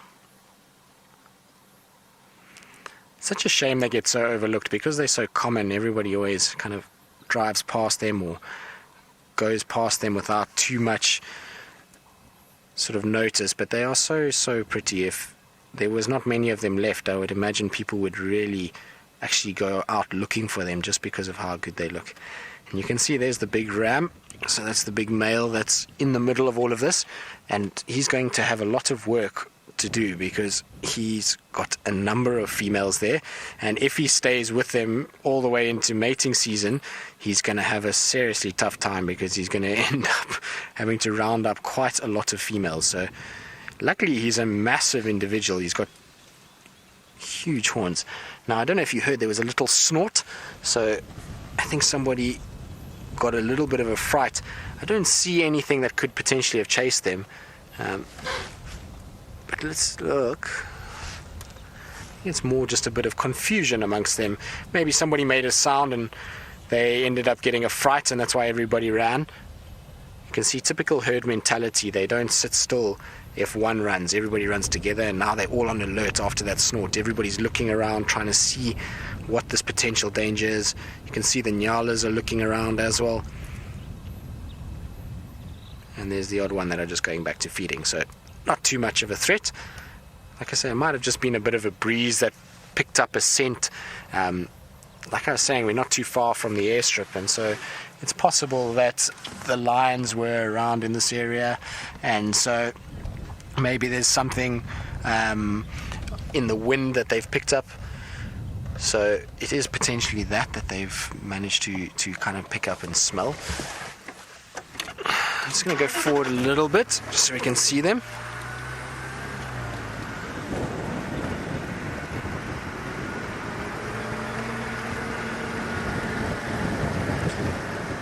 So Jane, that's an interesting question. You asked what antelope has the messiest track. Well, the antelopes generally actually don't have very messy tracks. The reason why is they generally have very hard edged hoofs, and so that normally cuts into the substrate and makes it quite easy to see them. I think any antelope species that runs generally will end up having quite a messy track. So you find when they're running across the road like they did just now, then you'll get lots of drag areas from the toes, but generally because of that hard hoof they get a very defined edge on them, and so there's not too many of them that have a very messy track. If I would to sort of say an animal that kind of gets quite messy tracks, probably the buffalo, and not because the track is messy, it's more because they actually defecate all over their tracks. And so Dave's actually found us another bird for our bird challenge. It was quite brief, but there was a red-billed oxpecker riding along with that impala, so we can tick that one off. Good spot, Dave. No helping of Brent when you're next with him, eh? And so that little oxpecker will be looking for any sort of parasites, but I'm surprised there's not more of them. Given the size of this impala herd, I would have thought we would have had quite a number of oxpeckers on here, but there seems to be very few. Obviously a clean group of ladies. Aren't those little ones still sweet? Some of them are still very, very small. And those would have been the ones that were born a little bit later. So they must have grown up a little bit, or like I say, born a little bit later than some of the others. It was quite nice with the 3 of them in a row like that.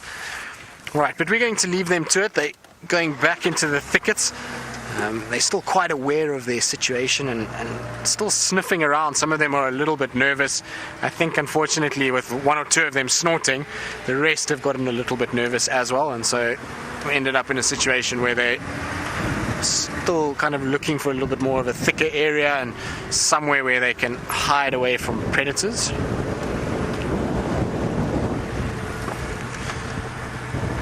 So, like I was saying, the lions were hanging around here the last few days, so maybe there is some sign of them. We're just going to have a little look around, and while we do that, we're going to go back to Jamie and see what she has for us.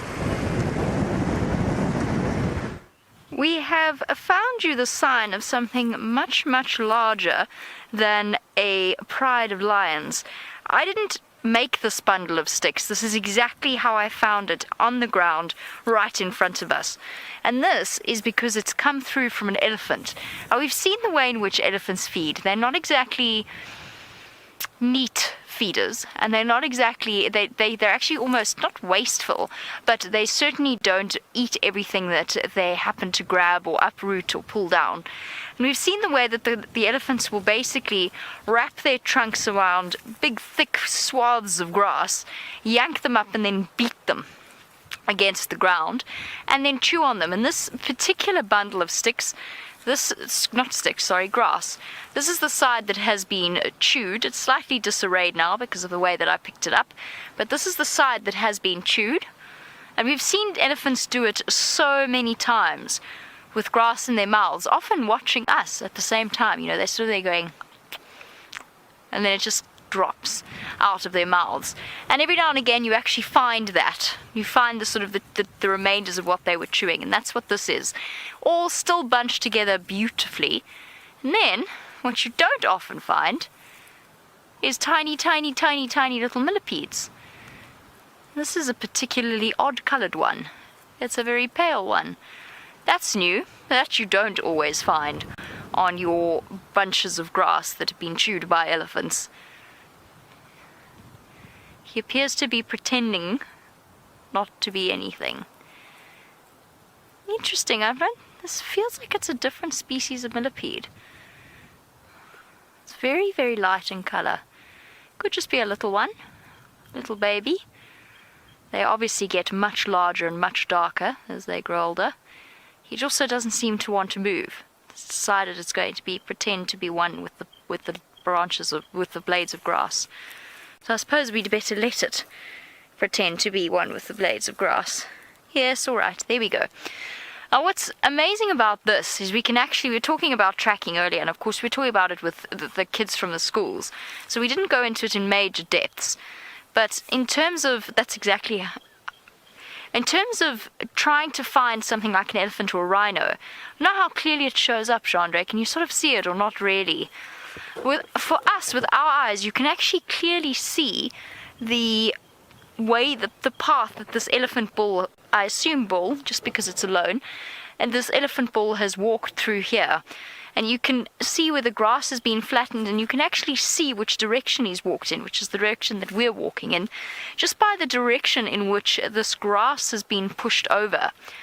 And if we look further on, you can sort of continue to see it. There's bits of grass down here.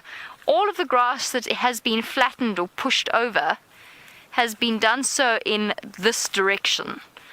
So even when the grass is just too thick to see the tracks, or the soil is just too hard to see the tracks, even when you're tracking something as large as an elephant, you can actually read the signs from the vegetation.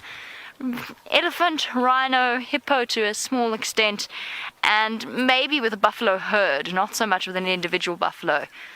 You can see it. It's hard. I think it's very difficult to capture on camera, but you can see it really clearly. I don't think this is particularly fresh. I think this this is probably from... It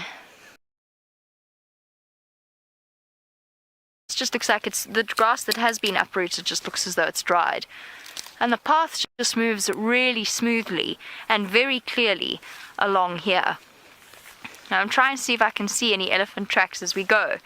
And again, I can't. I know it's an elephant because of that mouthful of grass that we saw before and just the sheer size of this trail that we're walking.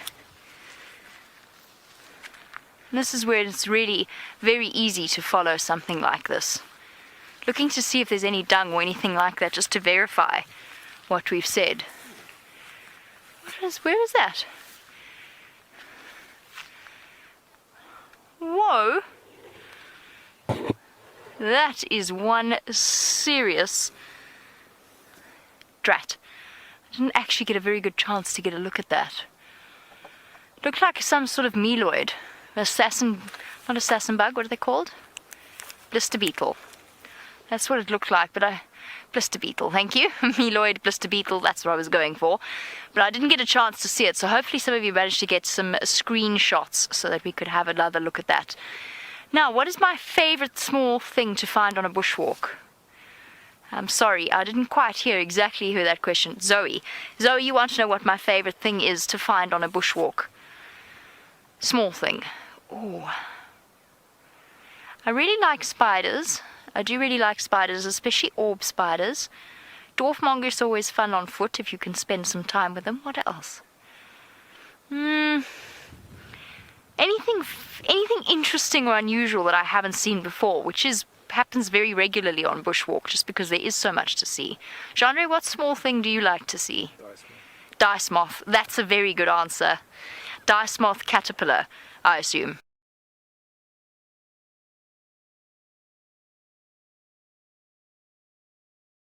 You mean dice moth caterpillar? Dice moth caterpillars in black with these funny little club-like antennae sticking out of them that wave in the wind. Those are truly beautiful. This elephant track continues along here. Trying to think. Andre appears to be trapped. Oh yes, you are quite stuck. You are very stuck. In fact, you could not be more stuck. I hope nobody's feeling in any way motion sick. Sorry, it took me a while to unclip Genre. It was caught by the cable tie to this thorn. No wonder you were stuck. Let me just check nothing's damaged. No, it looks alright. It all looks well. I hope you aren't motion sick in any way. There you go, Genre. You may now move. You feel free. Sorry about that, everyone. The world just tilted and crazily on its axis. That's pretty funny. Not as bad as when you fell over the termite mound. That was hilarious. That was very, very funny. We're wandering through here, basically just taking a chance in the hope that shadow might be around. But that's essentially all we're doing. Looking for shadow and then looking for small things. I think Chandra stole the best answer. He also apparently likes to find thorns with cables. By cable ties. Okay. What's that? Ant's nest. Yeah. Ant's nest through here. And then we'll keep following. I'm going to keep following this elephant path because I have to say it's actually making life slightly easier in terms of walking, just not having to stride through the grasses. So while we do a stride through the grasses, it seems as though Tristan has found one of my favorite birds. Let's go and have a look. They're all behind us here. They're coming slowly but surely over. See them flying. Oh, are they Europeans or Carmites? But to get those on camera is going to be tough. Oh dear, it seems as though Tristan has not managed to, well, he just seems to have lost his radio comms. So you're back with me whilst Tristan, or at least Final Control, frantically tries to contact Tristan, trying to get him to respond to them. It happens every now and again. The last time it happened to me was during a TV rehearsal where Nat Geo was not terribly impressed with me because I completely missed the ad break entirely missed the ad break, and that was purely because I pulled my earpiece out of the slot that we plug in. So we've all got these earpieces that sit in our ear, but sometimes things go right, sometimes things go wrong, and you get all sorts of things in between. Right and wrong, Xongile getting stuck, Xongile colliding with that bush willow that he just did.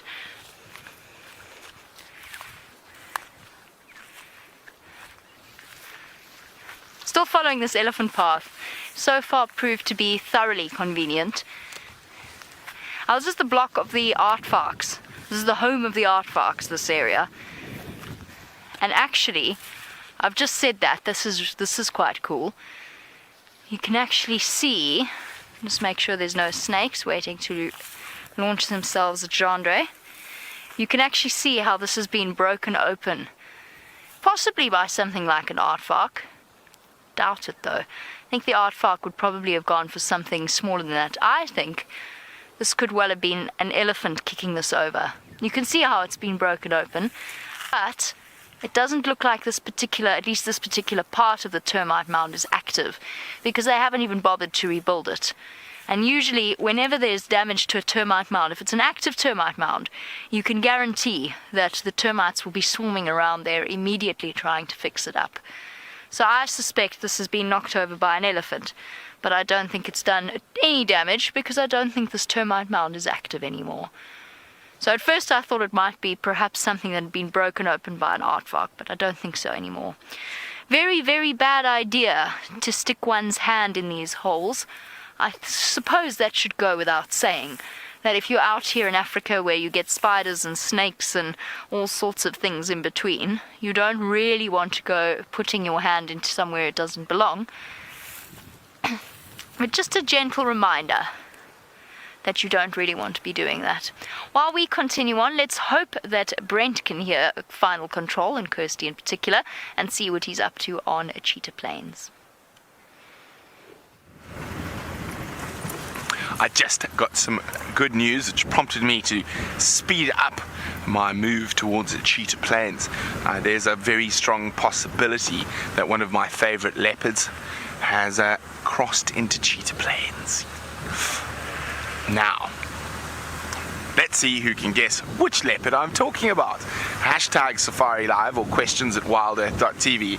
Which of Brent's favorite leopards has possibly crossed into Cheetah Plains, and what or which leopard am I searching for? Hashtag Safari Live, questions at WildEarth.tv. Now, I'm going to slow down because it's somewhere in this area. So now I want to go very, very carefully and check for tracks.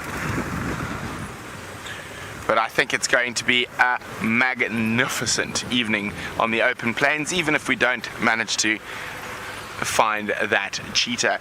And I think, oh, we might get a few good birds down there.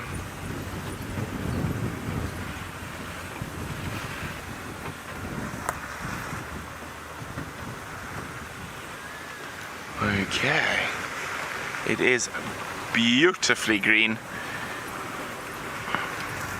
Let's have a quick look here. Any sign of a paw? No sign of a paw, just the sign of an elephant, but not too fresh. It'll be quite nice to see an elephant out in the open plains. We've arrived at sort of my favorite time of the day to arrive at Cheetah Plains, just because the light gets so magnificent, and we're going to go over that wonderful open area, but quickly across to Tristan, who's trying to catch a bee eater that took off and flew away. It was a naughty little bird. Unfortunately, it decided to vacate as we were having a look at it. But maybe we'll find some more of them. There has been quite a few of them flying around here. So I'm going to just slowly go along here, and maybe, just maybe, we'll get lucky and one will be landed somewhere that we can get a view of them. They are absolutely beautiful. They have these amazing coloration. And the one that we did see was looking very pretty on its branch. Trying to see there, I can see them flying, but they're way in the distance. I don't think we're going to get a visual of them. Seem to have moved off a little bit. Actually, there's one there. I don't know if you saw it, Dave. Sorry, we're just going to try and see if we can find it. So, the bee eaters are always quite tough because of their movement. They tend to fly quite quickly and very erratic in the way that they move, because they sit on these trees and then they kind of fly down and swoop and grab little insects. So there's one that's flying in the distance there, but no, I don't think we're going to win with these guys. A little bit far away, but they were around. We'll just have to try and find them somewhere else. It doesn't count, unfortunately, unless we can get it on camera and live. We can't use it for our little bird challenge, so alas, we shall carry on and see what else we can find. So I did get a report that Tingana's tracks looks like they've come down and onto Arathusa, so we're still looking around trying to see if we can find them. So far no sign. Oh, there goes our bee eater, it's just flown off. You see it there, Dave? There's a whole flock of them. So they've just been flittering about in those dead trees there. I think they're playing games with us. They're trying to get us to look like fools. And so far I would say they are succeeding. Anyway, that's the way it goes. It's the challenge with birds, is that they do fly, and so it's not the easiest thing to keep watch of. But there is a beautiful starling in the tree to our right here. So, and it is looking absolutely magnificent in that late afternoon sun, and that is a Burchell starling. It's got the dark eye and very long tail. Look at those colors, absolutely incredible. Alright, so as it takes off, we are going to take that as a sign and go across to Brent, who's got some birds of his own.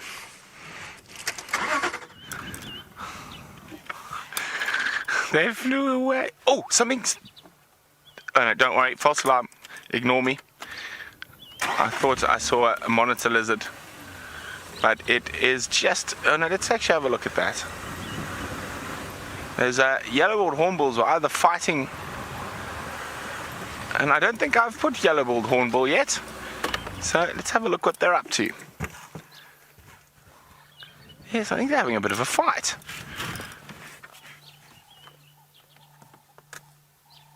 Oh, look at that. A little bit of a tussle. Now, you've got to be careful. I just want to check that maybe it's not a feeding behavior or courtship behavior.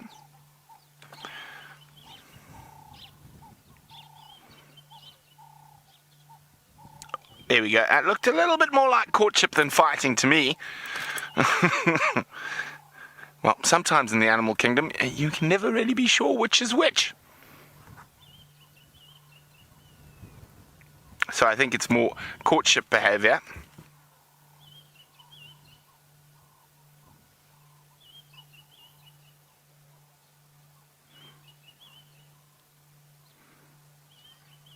It could also be, I can't see the other one clearly.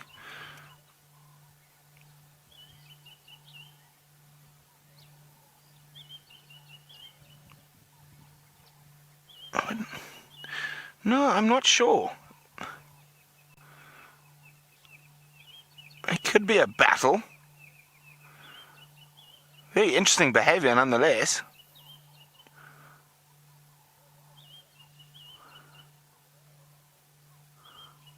No, I think it's a fight. It is a fight.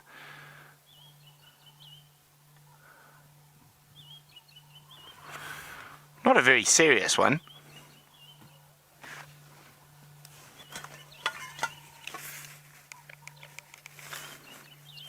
Well, one seems to have calmed down now.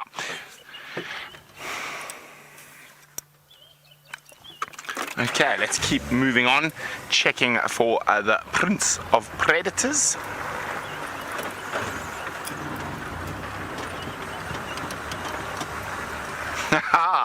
So a lot of you said I'm looking for Inkanyene, but you would have been incorrect. But Judy and Linda, you are spot on. There is a report, not 100% confirmed, that quarantine crossed into Cheetah Plains somewhere around this area. So while we keep checking for Mr. Q and lots of different birds, let's go back to Tristan, who's still trying to catch up. I am indeed, Brent, but the birds are not playing along. Every time we find a bird and stop, they end up flying away. But there is a red-billed hornbill, so from the yellow-bills that you had just now,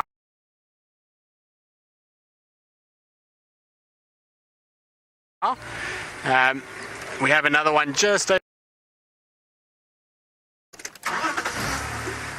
So, like I say, birds are not playing the game this afternoon, so we are going to carry on and see maybe if the leopards will decide to play the game for us instead. I think we had at one point there while you guys were with Brent, we had a rattling cisticola, European bee-eater, red-billed hornbill. I think there was a couple starlings in there as well, but alas, not live, doesn't count. So we shall carry on trying. So we're going to go back to Brent, who I believe has had a little bit more success and has a bird with a kill. Well, it's just gulped its kill. And have a quick look at that. Let's zoom in a little bit. Now, this is one of those tricky cuckoos to identify. So let's test your birding skills. Now, it's one of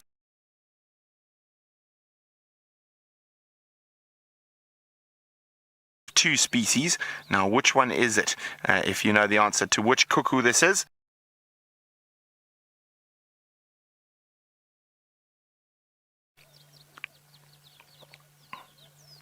Now, we want to look. I want him to turn. Let's stay on him quickly. There, we want him to turn towards us. And what you're really looking for here is the bill. And that is pretty much the only diagnostic between the two species. I'm going to try get him to, there we go, and get that bill in the sunlight, and that's the giveaway. But it did have a kill, and a kill that we've seen quite a lot on bushwalk. Well, the grasshopper it swallowed is one that isn't normally hunted by a lot of creatures because it can be quite noxious. Flies, but I didn't know the cuckoos ate the elegant locust, so quite interesting for me. Unfortunately, he did manage to gulp it down before we arrived. Okay, now there's a tree on Cheetah Plains where I have seen Mr. Quarantine about 5 times, so we're going to go look in that tree. I haven't found any tracks around here yet, but he might have taken a shortcut, you never know. And we've got our first answer in, a grey cuckoo. No, it's not a grey cuckoo. Okay, let's have a look here. This is Mr. Q's tree. For those of you who might be new and don't know who Mr. Q is, Quarantine is a big male leopard who's actually one of Karula's sons. And I found him in this tree 5 times, but he's not here today. But well done to Stella. And who else? I forgot. I didn't hear now. And Stella and King, who are spot on correct. It was indeed an African cuckoo. So I'm going to show you how to tell the difference right now. So there we go. There is the African cuckoo, and that's what he was. Let me just make the picture bigger. There we go. Oops, sorry. There we go. There's the African cuckoo. Now, I told you to look at the bill. So the African cuckoo has a much longer yellow section at the base of the bill. Now, the one that looks like it is the Eurasian cuckoo, or the common cuckoo. And should be one back. There we go. And you can see far less yellow on the bill. Now, just because I've got the common cuckoo open, I have to, just because I like the sound so much.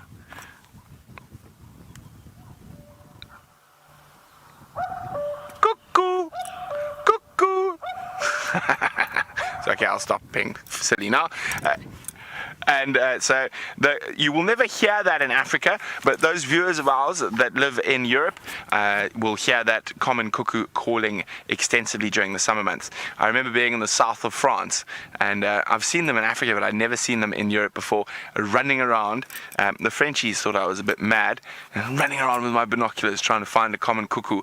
And of course, for those who live a little bit further or higher up in Europe and closer to Switzerland, that's where the cuckoo clock comes from. It's from the call of the Eurasian cuckoo. Cuckoo, cuckoo. Now, of course, all of us here at Safari Live are a bit cuckoo, so let's carry on looking for that leopard.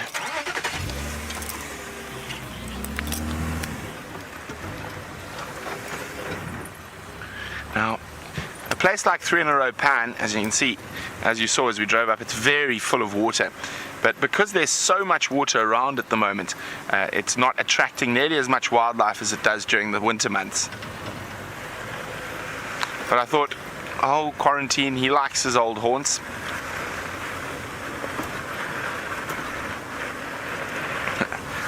So we're going to continue looking for Mr. Q. While we do that, let's go to Jamie, who's trying to add to her collection of pepper tick bites. Oh, I'm certainly doing some adding to the collection of pepper ticks, but I want to play a little bit of a game with you. And that is just to give you an idea. Gendre is now, due to the fact that he has fantastically, wonderfully muscular calves, able to bend down and walk with the camera and show you exactly what it must be like to see things from the perspective of a leopard. So he's walking at roughly Karula height. That's basically Karula head height, where he is now. And you can just see through this block how incredibly thick and tall these grasses are. So she's walking down here. It's not like she can make herself taller. She can stretch her head up a little bit, but really there's not much she can do about making herself taller. So imagine you are trying to hunt now, and yes, certainly she's got a great sense of hearing, but the wind's blowing. That's what she wants. She wants to hunt with the wind blowing. So what's the first thing she's going to do? And this kind of explains this instinct that they have, perhaps less so in winter, but especially in summer, and why when we're tracking a leopard, the first thing that we're going to do when we lose the tracks walking in this sort of general direction, there's a very good chance a leopard is going to go straight up a termite mound like this, because that's the perspective that they are walking at all the time. That's where Xongile and Hosana, that's the way that these animals see the world, unless of course they're up a tree or a termite mound, which is why whenever we're tracking leopards, by the way, we're still on that lovely elephant path, it's very convenient, which is why when we're tracking leopards, the first thing we're going to do is come through to a termite mound like this, because if their tracks are walking in this direction, this is probably where they're going to have gone. Soft, fresh dirt around, not that soft actually, let's be honest, not that soft, but certainly free of grass around the base-ish. So neither of those things that I just said. Slightly easier to see tracks. And of course there's a good chance that that leopard is going to, whoops, probably not slide down like I nearly did, but walk up to the top of the termite mound and provide itself with a, if not quite a bird's eye view, then certainly a giraffe's eye view of what is in front of it. That way a leopard can make sure. And you watch the way that they do that. They stay quite low, so that when they pop out, they're hidden. It's just their head poking over the top. And that way they can see if there's anything worth trying to catch. There you go. So Debbie in Vancouver, you say that really explains the need for height. Sorry, it's my pepper tick collection. One of them's just attached itself to my knee. It does explain the need for height. And I think it's very difficult for us to imagine the perspective of the world that they see, walking as they do, so low to the ground, and then trying to hunt. So I'm standing up here and already, and they can see, I think they see better than we think they can. They can see relatively well. I can already see an extra, trying to work it out, probably about 100 yards, and a 100-yard radius around me, compared to when I was just walking through, and I'm about 3 times the height of Karula. Is that an exaggeration? No, it's about right. I must be about at least 3 times the height of Karula. So if I've improved my perspective, she would have as well. Or Shadow, or whichever particular leopard we're talking about. And then from here, she's going to look, in theory, know how well this actually works in practice with Karula, because tracking her is like trying to be a mind reader. In theory, she'd look around and she'd go, okay, I want to go to that marula tree, or I want to go to the termite mound that's over there, or actually I want to go and catch that steenbok that is... it's an imaginary steenbok. I can't actually see a steenbok. So you get the idea of the way in which they think. And being able to think like that, in theory, should help us track the leopards. In practice, does it? Probably not. Especially not with something like Karula. With a leopard like Karula. Maybe with Tingana. You never know. But with Karula, not so much. Right, let's see if I could do this descent. And of course, then they make it look comfortable. These termite mounds, I promise you, are not comfortable. Okay, that's quite comfortable. Actually, that's the perfect seat. Sorry, I'm going to just stay here now. Found a perfect place. Now, Zoe, you want to know what am I scared of being bitten by on bushwalk? Nothing really. The chances of being bitten by a snake are infinitesimal. They're so unlikely. Am I afraid of being bitten by pepper ticks? I'm not afraid of it, but I really prefer not to be. And at the moment, I mean, look, okay, I'm not complaining about it, but you did ask. So at the moment, you could sort of see the pepper tick scars that we all bear around our ankles, around our feet. Oh, sorry, Jandre, moved without warning. Definitely should not.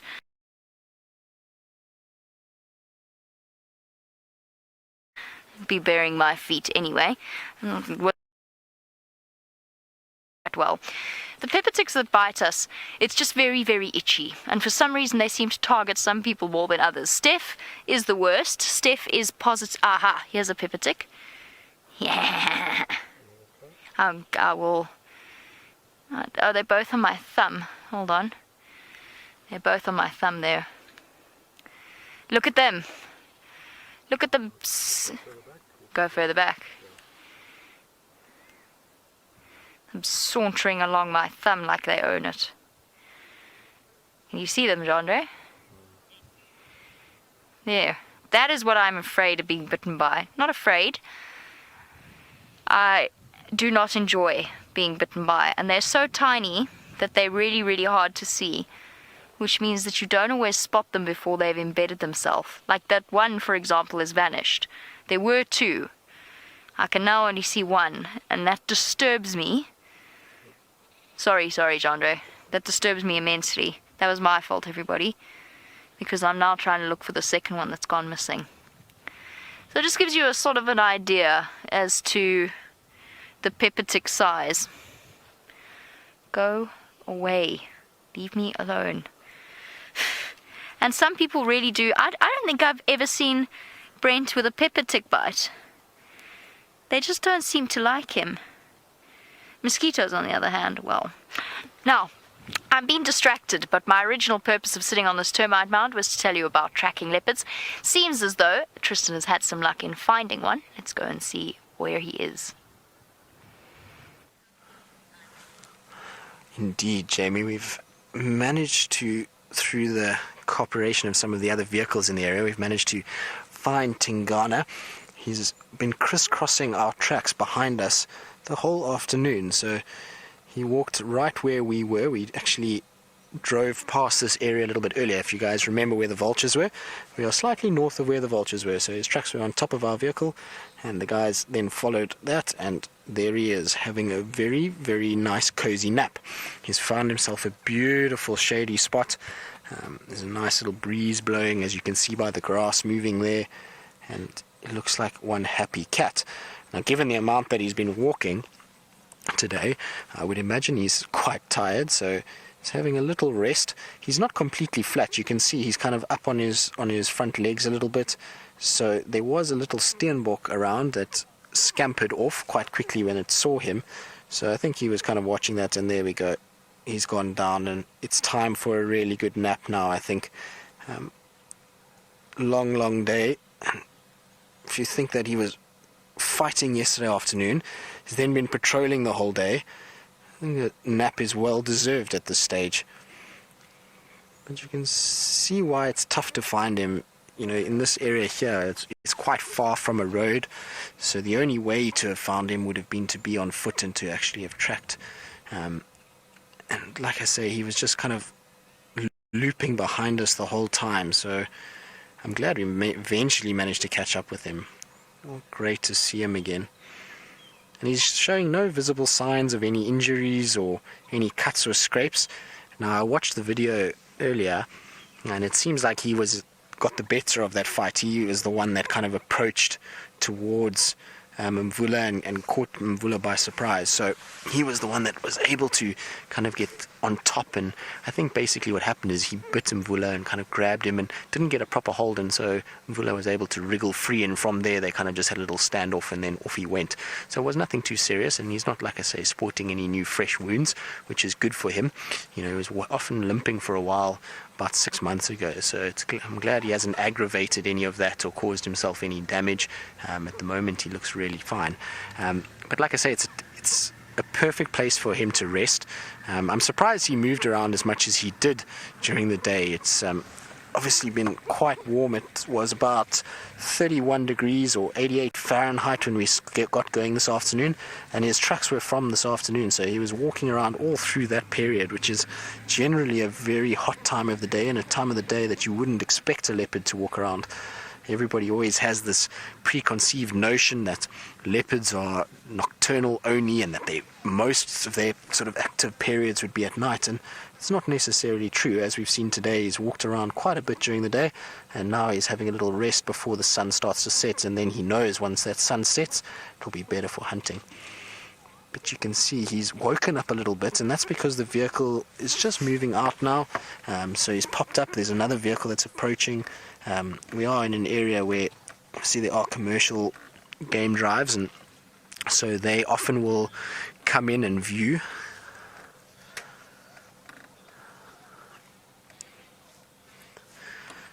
So Helen, he isn't actually the biggest known male in this area. We have quite a few males that traverse this particular section, and he is the second biggest that we have. So there is one bigger than him, and that one that is bigger than him is bigger than most.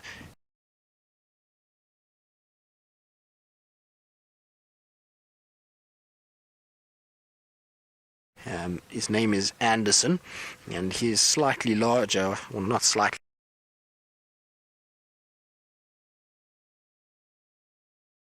Quarantine, one of Karula's other little cubs, who's not so little anymore, is probably edging towards the third biggest that we see in this area.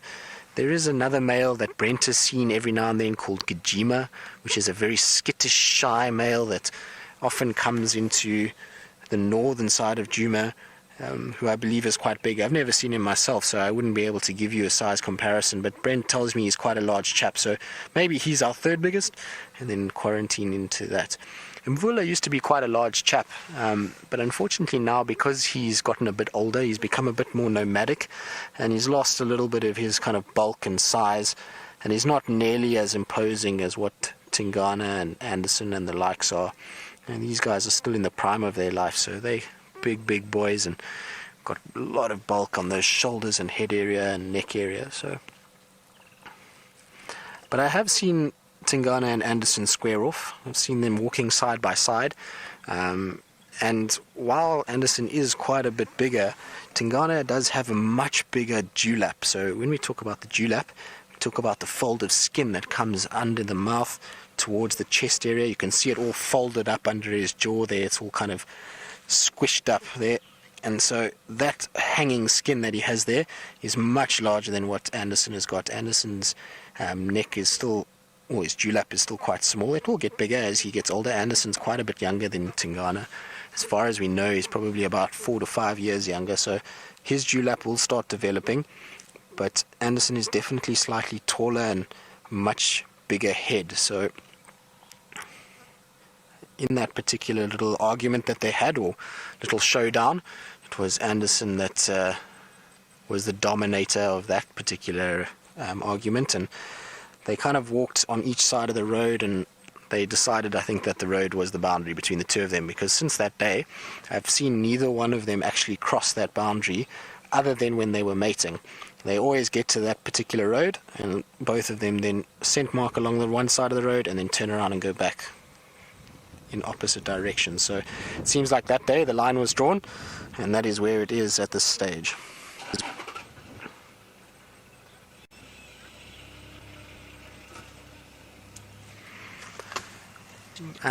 So Lucy, you would like to know how much bigger Tingana is than Karula.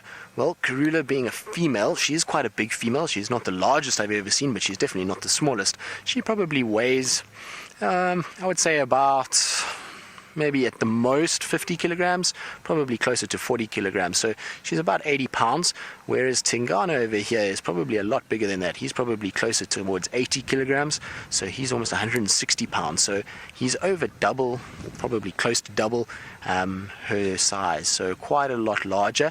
And you can see it when they come together. It's quite a difficult thing to explain to people, and I've had a lot of guests on my vehicles that see a male leopard and they always think, well, he's not as big as we thought he would be, and then they see a female and they comment, that she's not that much smaller than the male. But when you see them together, you can then really notice the size difference. It's very, very obvious how much bulkier and bigger the males tend to be.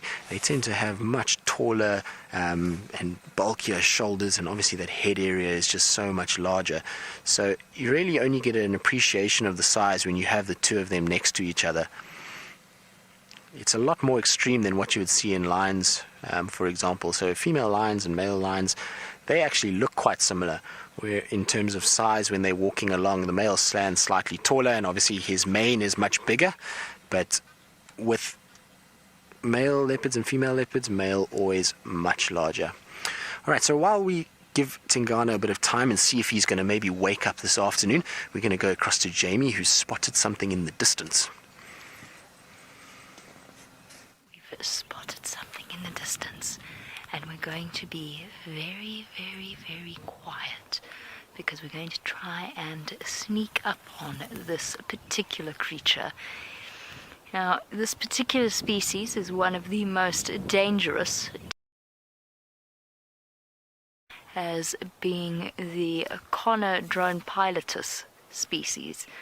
Now, I don't think he has the faintest clue that we're here.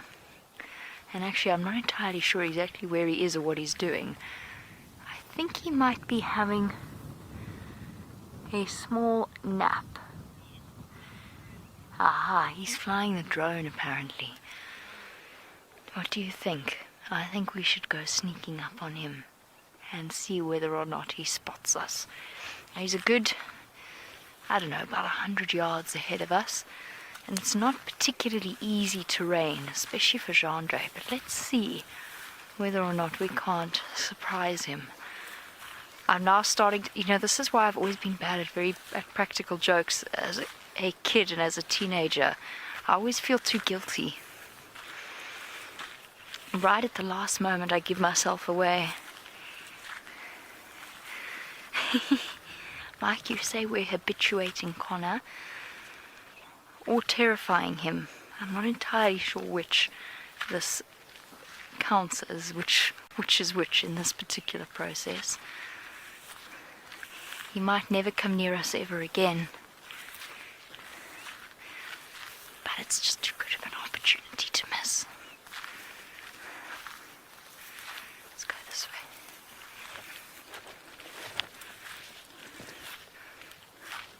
We used to play this game as children, called Stalk the Lantern at night. This is what this feels like, except it's Stalk Connor.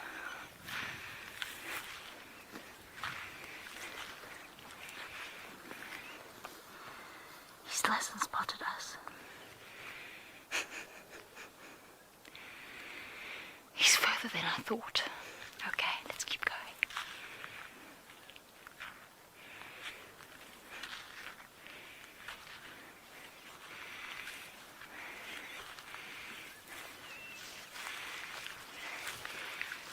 W. James, you say Connor in his natural habitat. He seems to be having a great time. It's going to be very awkward if he crashes the drone though. Graham will kill me if he crashes the drone. What happens if he crashes the drone, Chandra? He shouldn't, right? He's a professional drone pilot. This could be considered a test, right? What if...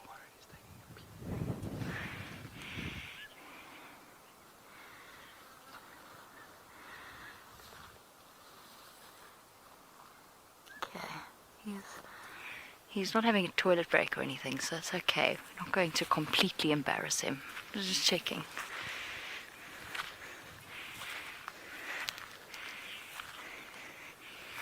Now, W. James, you want to know if Connor is dangerous only when he's hungry.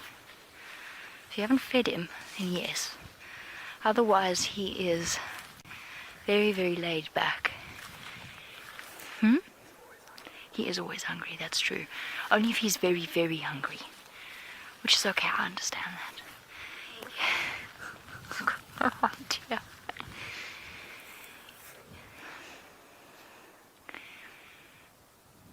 I mean, we could actually really scare him, you know. We could creep up right behind him. Just push the vehicle.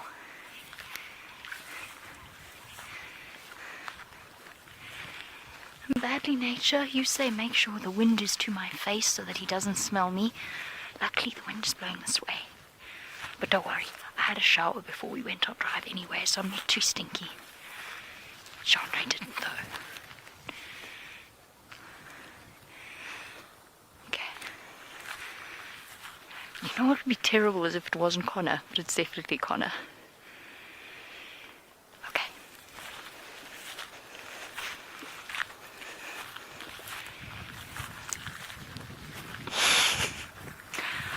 I feel so guilty.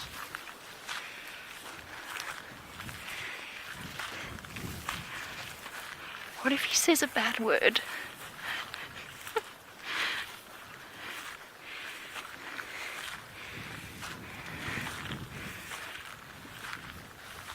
I'm scared he's going to say something he shouldn't.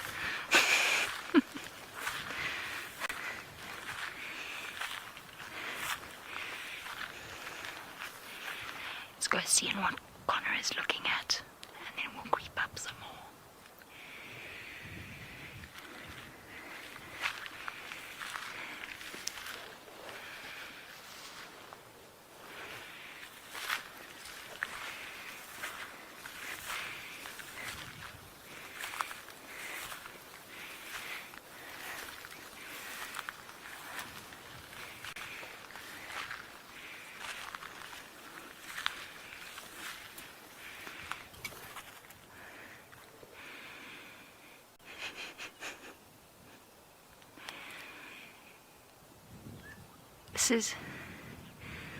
This is going to be absolutely hilarious. I'm just worried about what he's going to say. Should be okay.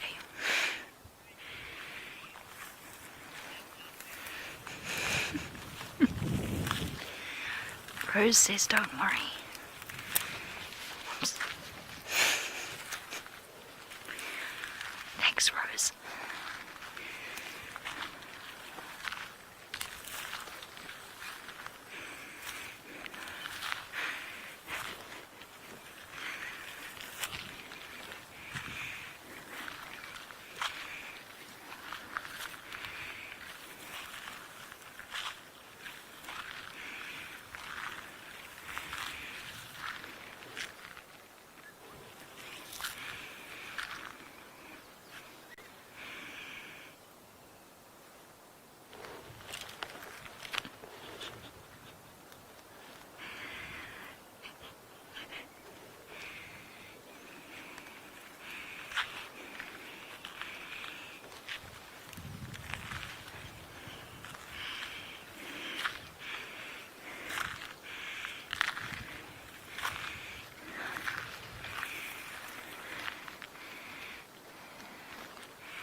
we could warn you.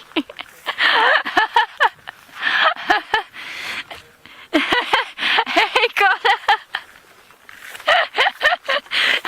His face. Let's go see Karula&cubs with Brent. Look at this.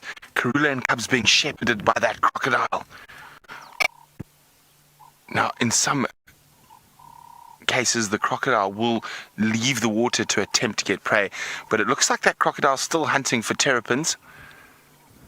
And let's hope that the leopard's instincts that are ingrained in them for hundreds of thousands of years will teach these cubs that is a very dangerous animal.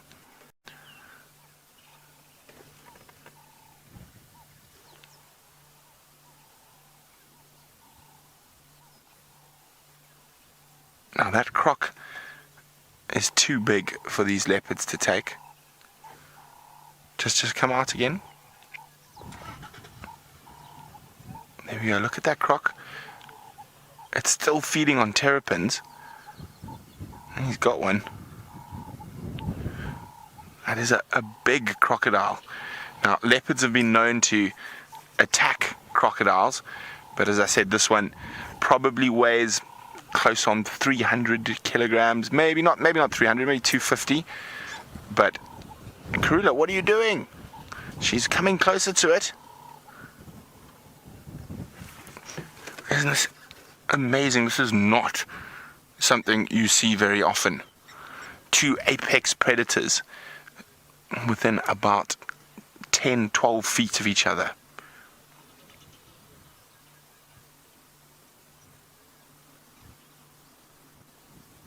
Oh, Hosana.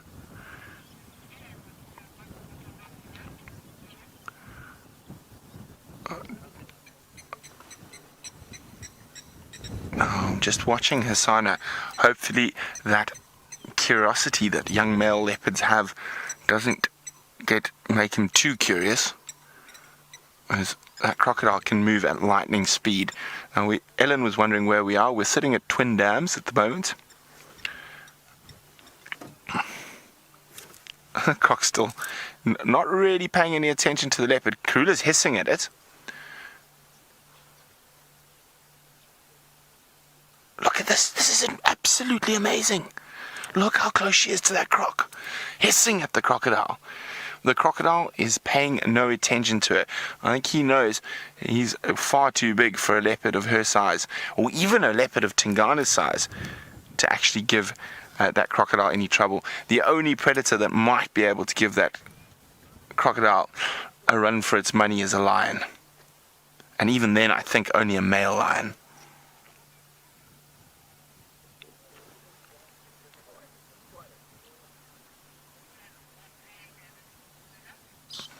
Now, I know a lot of you might be nervous for Karula. I think she knows what she's doing, though. I'm just going to move forward a little bit.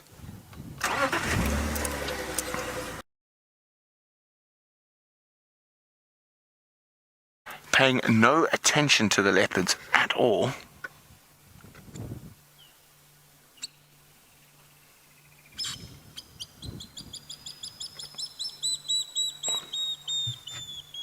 This is unbelievable.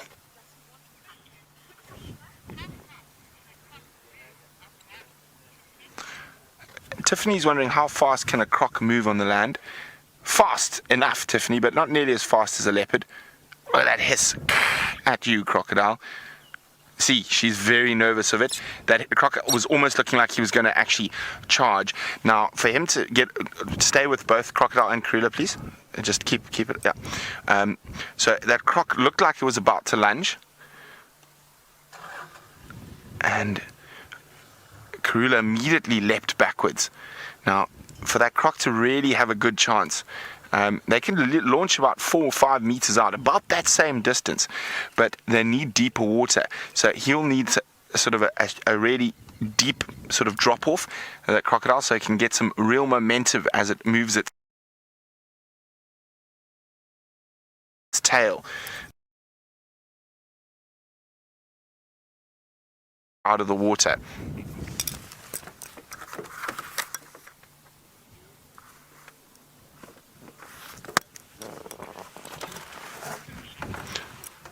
So we must just watch there.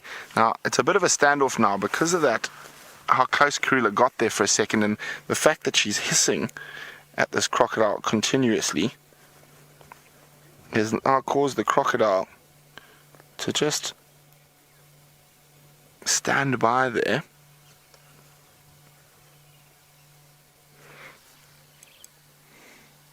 Now I think she's almost trying to hiss and ward the crocodile. Try to say, go away, crocodile. Oh, you see how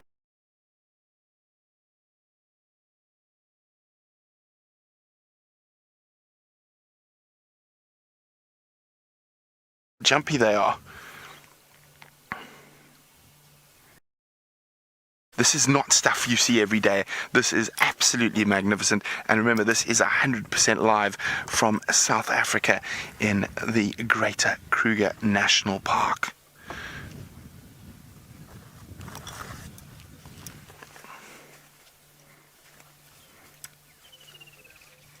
You can see how jumpy she is. It'll be interesting to see if she's going to lead and move away, or she's going to continue to focus on that crocodile. Now, the reason she's probably she's going to move off, was going to focus on that crocodile, is because it is such a danger. She does leave the cubs in this area so often. Now, Hassan is still fascinated by that crocodile. Thankfully, he's moving away. Now, hopefully, this has been a good lesson for the royal family, or for the cubs in particular, that crocodiles are dangerous. If mom's that nervous, and then so should they be. Oh, look at, oh, sorry, that croc looked like he almost got a nice terrapin there. Now, if I had to lie down next to that crocodile, I'm just under 6'4", I would say, what do you think? Quite a bit longer than me, I would say, probably 9 foot. So, a sizable enough croc to really do some damage to a leopard. But I still find this terrapin feeding behavior fascinating. It means while this croc's been in Twin Dams, it hasn't had any luck. There hasn't been any poor unsuspecting impala that's wandered down here. And that's probably one of the main reasons it left Chitwa Dam, is because, and there is also a bigger crocodile in Chitwa Dam, and the competition probably wasn't working too well, and also with the added water in there now, the catfish and stuff are getting harder to catch. So it's moved into this smaller water hole, hoping for less competition. But nothing's wandered down. But crocodiles are such survivors, and you can see eking out an existence on terrapins. It looks like he's finished fishing that shallow section. Well, Hasana is not the only terror of terrapins. It seems like we've got a crocodile who's the terror of terrapins as well. Okay, let's keep up with the royal family. And thankfully, I've got some more than likely excellent news. So those cubs crossed south this morning with Jamie. Saxon called me when I was on Cheetah Plains looking for quarantine, and he told me Karula was heading and she was calling for the cubs. Okay, I've just got to get through this little bad signal spot, and then we'll be back. But in the meantime, let's go to Jamie. That was a bit nerve-wracking, not the sneaking up on Connor, the fact that Karula was playing games with a crocodile. That sounded absolutely terrifying, but she knows what she's doing. It's probably not her first crocodile, I would say, in the last 12 or so years. You'll be happy to know that Connor bears us no ill will for our sneaking up on him. He didn't crash the drone. The drone is in one piece and has just done a massive flight all the way around Djuma. So he isn't too angry with us, fortunately. It was a bit concerning at one point. I thought he was going to be terribly cross. But what that did do was make us a little bit late. I did want to sneak up, and I didn't want to be right on top of him when I scared him, just in case. just in case he fell over or something terrible. I would have felt horribly guilty. But it's alright, he is fine. But we are slowly but surely running out of lights. We can start racing towards home. Let's go back to Tristan and Tingana. So indeed, we're still with the Tingana, and really not much has changed. He's hardly moved a muscle. He just got up slightly and turned around and tucked himself into a little ball and has become absolutely flat again. Every now and then he kind of perks his ears up if a vehicle comes in, but you can see there he is not too interested in doing too much at this stage. So I think we're going to carry on and leave him to it. Like I said, there's no kind of visible sign that he's actually going to get up and get moving. He's very, very stationary, and there's no prey animals that I can see anywhere close by. So we were on an edge of an open area, and there was earlier quite a big herd of impalas, but they've all drifted away, and so there's no real kind of animal that's around that's going to get him to go and get him to get up. So I think we're going to carry on and see what else we can find. Like I say, he has had a long day, this particular male, and so I'm pretty sure he's going to have a nice long rest. Alright, so while we leave Tingana and see what else we can find, we're going to go across to Brent, who I believe is still with the royal family and watching their little shenanigans.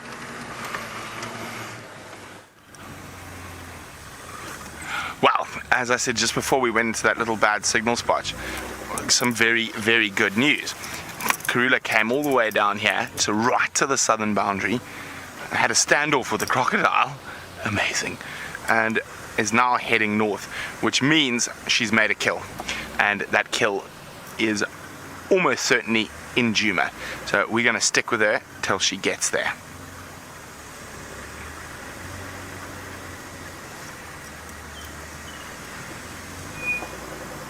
Now, I heard Monkey's alarm calling after drive this morning, very close to Inga's house, and I wonder, and for those who don't know, Inga's is where Jamie and I live, and Alex and Anwar, whether maybe possibly Karula has made a kill in that area sometime after game drive around 10 or 11 o'clock this morning.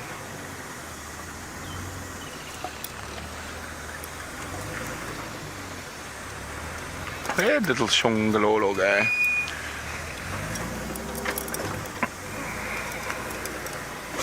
Now look, you can see that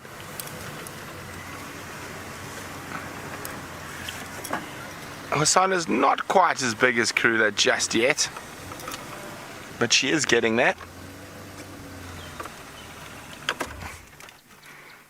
Oh, Karula's stopping for her evening constitutional.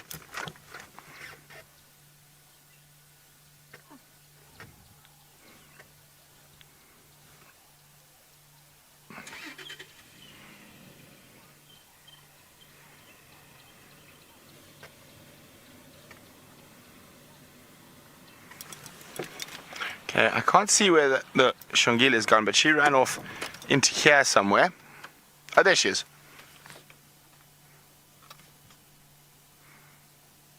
Ooh, hungry, hungry cubbies.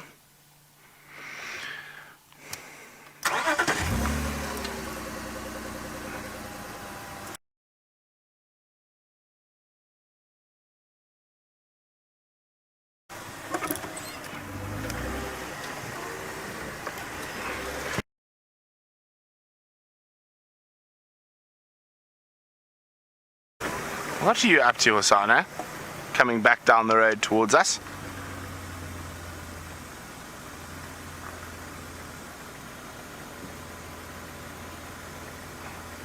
What have you smelt?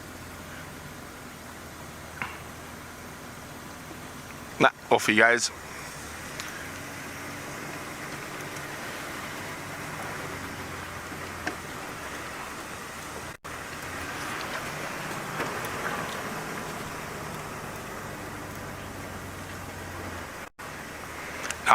I've just heard you guys got some absolutely amazing screenshots of that Nile crocodile. Been working hard. Now, and as Karula obviously knows the old adage, never smile at a crocodile. I can't remember where it comes from. If anyone can remember where that old saying comes from, never smile at a crocodile, please let me know. Hashtag Safari Live or questions at wildearth.tv. I've been talking quite a bit about crocodiles today. Now, can you believe I actually used to earn a living, well, during part of the year when I was a youngster, catching them. Dips. So while we do that, let's go and see what Tristan's up to. So we've left that area of Tingana and we're just having a little look around, just trying to see, maybe you never know, there's some sign of shadow maybe popping out, given that our luck has changed and Brent's got leopards, we've got leopards, maybe Shadow's going to pop out and we might get a visual of her. Wouldn't that be quite special? It would be really, really nice to find her and just to find where she is. But as we're driving along, the skies are becoming so incredible.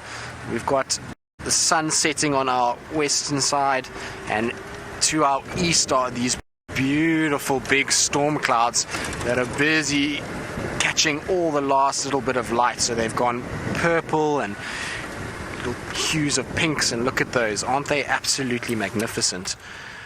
So those are big cumulonimbus clouds, so generally what's kind of the early stages of a storm that it starts to brew, but the tops of them are brilliant pink at the moment, catching just the last little bit of light.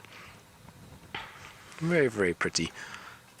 So that promises to actually be quite an interesting evening, and maybe that's why Tingana is still so flat and sleepy, is because he knows that there's a little storm brewing on the eastern front that might blow in, and when that storm does blow in, then obviously it's going to make life for him a little bit easier to move around. So he'll be able to kind of go into these thickets, and if it's stormy and cloudy and very, very, very windy, it makes it a lot more difficult for the prey animals to hear what's going on.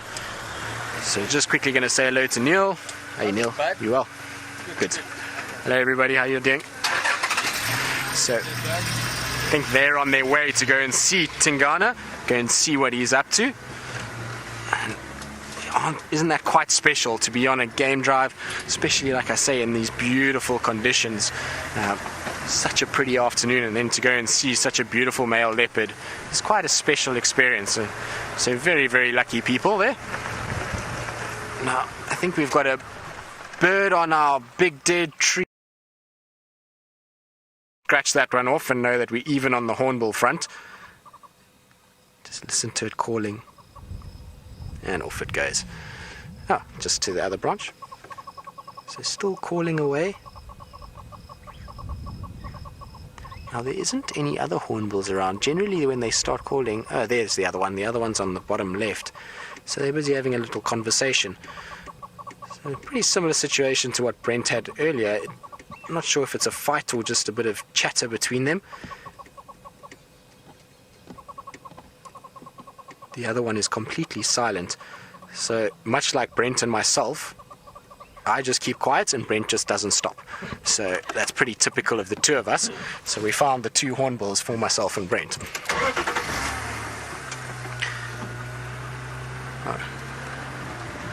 Alright, so talking of Brent and his chatting, seems like he would like to chat to you a little bit more. So we're going to go across to him and see what he's got.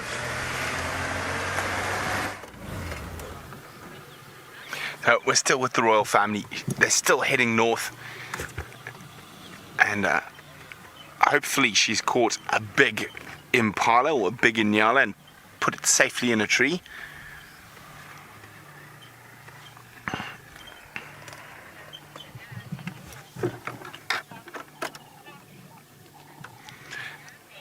Oh well, a big thank you to Tula Ann, who reminded me and got to tell me where the song "Don't Smile at a Crocodile" comes from. It is of course from Peter Pan. Thank you very much, Tula Ann. Mwah. Oh, that terrapin is a lucky one, because Hosana has obviously knows mom's got a meal, so safe from harassment for today while moving between pans. Watch out, there's a crocodile down the road, Mr. Terrapin.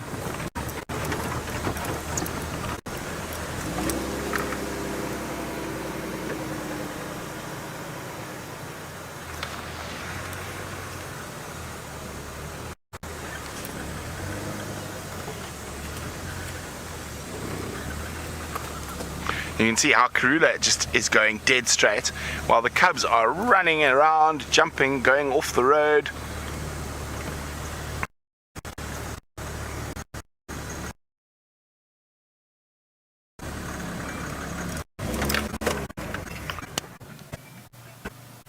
Okay, this is another one of those funny little signal spots during the summer months. So we're going to jump back on board with Tristan and we will definitely be seeing where the royal family head to next. Well, welcome back. I believe the little gremlin has jumped into the signal for Brent there and is busy playing games, as they do. Oh, a little bit of a corrugated section of the road, not very pleasant part of the road to drive on. It's unfortunately where all the delivery trucks come in, so when they drive here they tend to churn the road up a little bit. So a little bit bumpy in the back for Dave, but he'll survive, I'm sure. So like I say, it's turning into a beautiful evening. The wind is starting to drop a little bit, so I'm sure the conditions at the moment are really nice for the prey animals. They'll be quite happy with fairly clear skies, and the wind dropping means that it's going to be at least quite bright for the meantime. But like I say, those storm clouds are starting to build more and more. They've grown quite a bit since we've been out this afternoon. It's a little Franklin making a noise. It's another bird we can add to our list.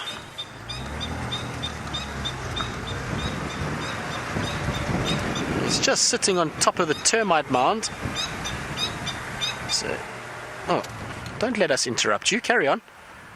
So, there we go. A little Shelley's Franklin. Isn't that beautiful? Oh, I'm sorry, I'm mistaken. It's not a Shelley's Franklin. It's a young Coqui Franklin. My mistake.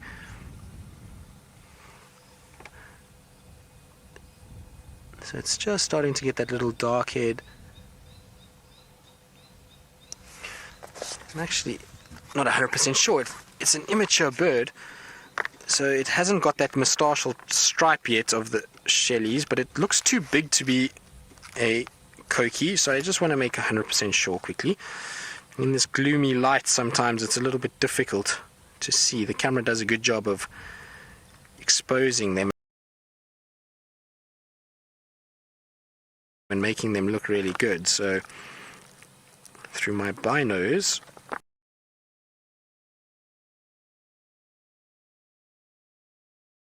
but I would imagine that it is a young Coqui Franklin. Indeed, the yellow legs, yellow on the beak. Is it indeed what it is? It just looks quite big. Maybe with this bit of breeze it's a bit puffed out, but you can hear on top of that termite mound can make quite a bit of noise. So they go up there just to advertise to everybody that they are around and that they are here. So very good place to be. So I believe the gremlins are out of Brent's signal and he's back with us, so we're going to go back to him and see what he's got. Well, look at this. Karula is passing right next to us, and there's some impala just here. Oh, they've spotted one of the cubs. There we go. They must have spotted Hosana. And I thought she might get lucky and really come in really close to them, because they were literally just on the other side of the bush. So you're going to see her walking towards them now, and they're running off. Oh, she's going to stop for a drink while the impala shouted her. Oh, she obviously decided that drinking at Twin Dam was a bad idea.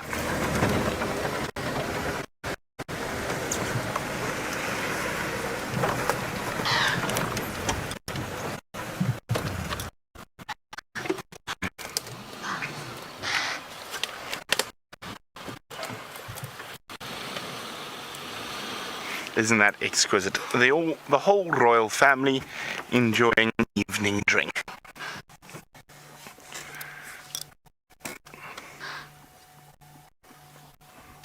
And of course you can hear the impalas in the background snorting away. Leopard! Where? There! Leopard! I can see it!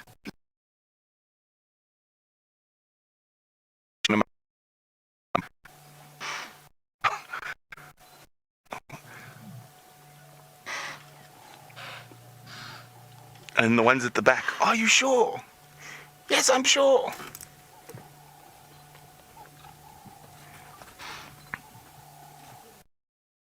Cubs are getting very, very boisterous. So she's going to pass. Just keep very, very still. Keep.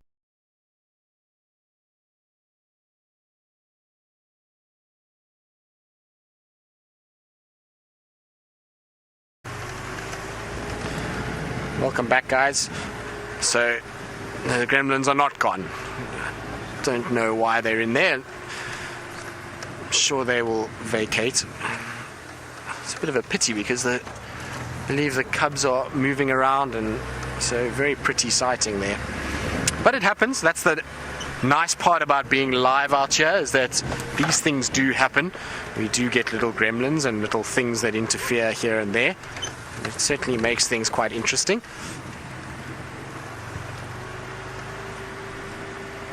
So we were debating, Dave and I were just chatting about that Franklin. It just didn't look quite right for either the Koki or the Shelleys. Both of them, if it's a female Koki, has a very distinct black moustache on it, and so does the Shelleys when it's an adult.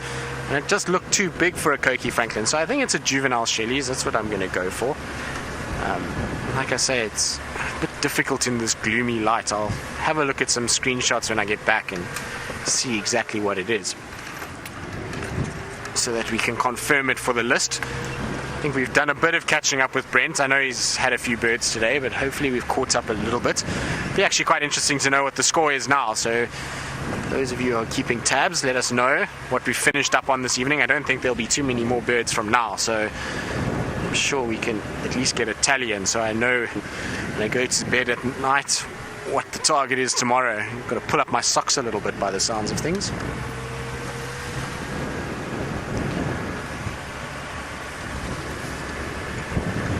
So no signs of any of the lions. We did have tracks earlier as well of a lioness and a male lion crossing into Buffel's Hook. So I would imagine that it was in all likelihood one of the Birminghams and one of the Nkuhumas. Sorry, I just saw something come out of the tree here. Not sure if there was a bird of prey that just landed, but you see anything there, Dave? Something just landed next to us, but I couldn't see exactly what it was. It's just a crested franklin, so just next to that bush willow. There we go. If you go in and down a little bit, and in there, a little bit to your left, and up a little bit. It was moving around there.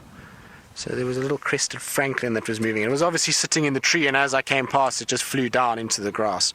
But I believe that I have got those on my list already, so I'm not too stressed about that one.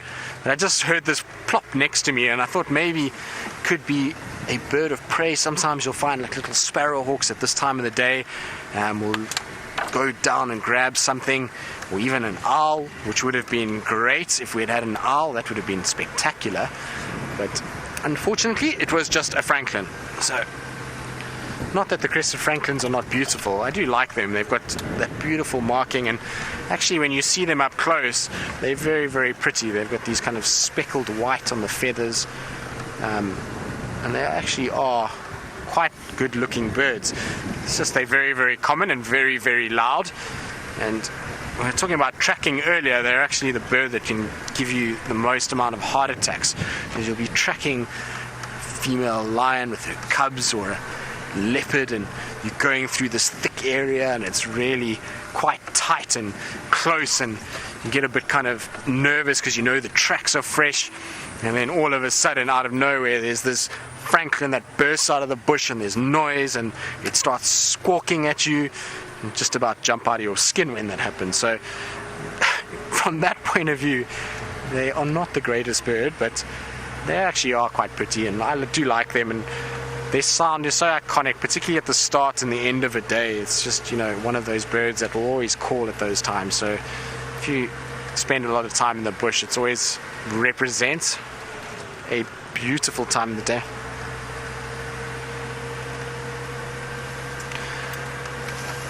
So Nev, you've given us the update on the bird. It seems I've closed the gap a little bit. I believe you said Brent on 28 and me on 17, so it's not too far off, only 11. I'm sure we can close that gap quite quickly. I think a morning of concentrated birding should get us there. There's still so many birds that we haven't put on our list, ones that are very, very common. A lot of redback shrikes around at the moment that we haven't gotten.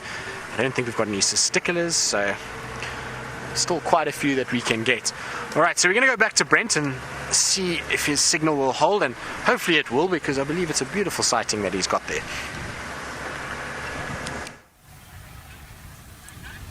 There we go. And they're still being lovely and playful, especially now as it gets cooler. And we're going to stick with her. Hopefully before the end of the safari she leads us to whatever she's killed.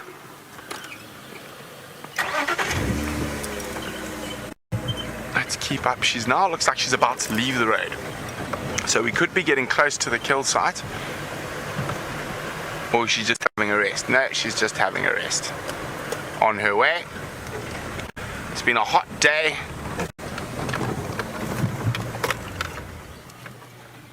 Oh, she's up again. And I think Hosana&Xongile seem to be getting more and more excited. They obviously are quite hungry. And she left them there, what was it, two days ago? On Sunday morning. Oh, so not that long.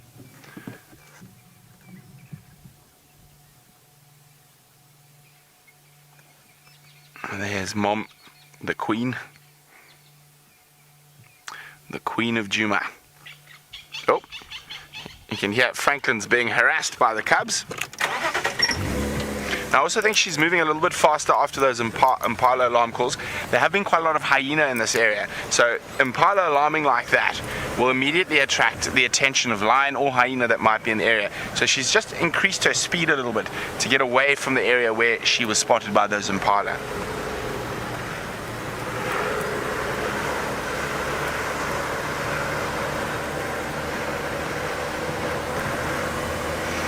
What a wonderful,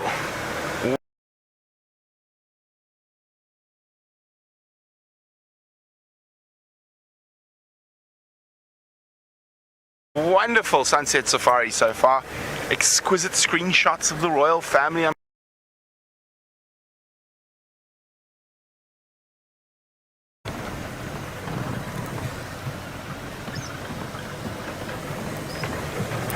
Now, as we all know, the royal cubs recently enjoyed their first birthday. Now, one other thing that this means is that they are now old enough to have lights on them.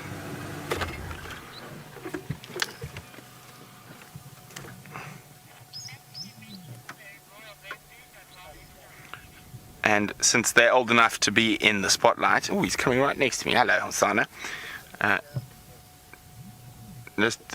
Since they're old enough to be in the spotlight, they are now superstars. And that reminds me about what has she got? Oh, Xongile, what did you catch while I wasn't paying attention? Oopsie, sorry. Oh, it's another terrapin. That's all. She's just harassing one terrapin that was moving in. Oh, they're after a scrub hare.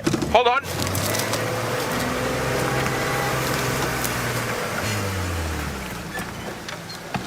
My sign is still. Oh no, Karula's still going after the scrub hare. Right in the distance there. I think it escaped though. Maybe she hasn't caught anything. Maybe that crocodile prompted her to move.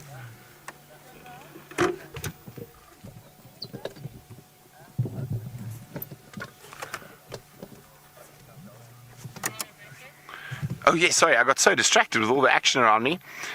Remember that you can purchase a t-shirt or a hoodie with the royal family on them for the royal birthday.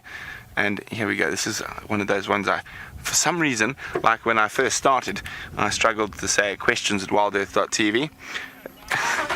And there we go, royal birthday at WildEarth.tv. Oh no, royal birthday.wildearth.tv. Kirsten, help me out here. There we go. Okay, there's a strap, thank goodness, take the pressure off. But there we go, the royal birthday.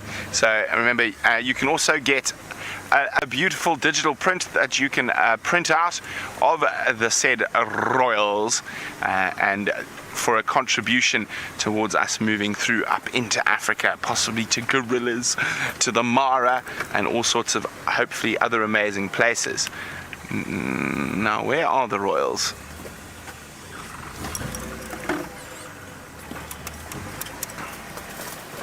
There's little Xongile. Oh dear, if Karula goes into here in the dark, I think we're going to struggle. I can only see Xongile and Hosana. Karula's on the road. Oh, good girl, Karula. Okay, well, let's stick with Mum. On the road behind us. Oh dear. Well, how did she do that?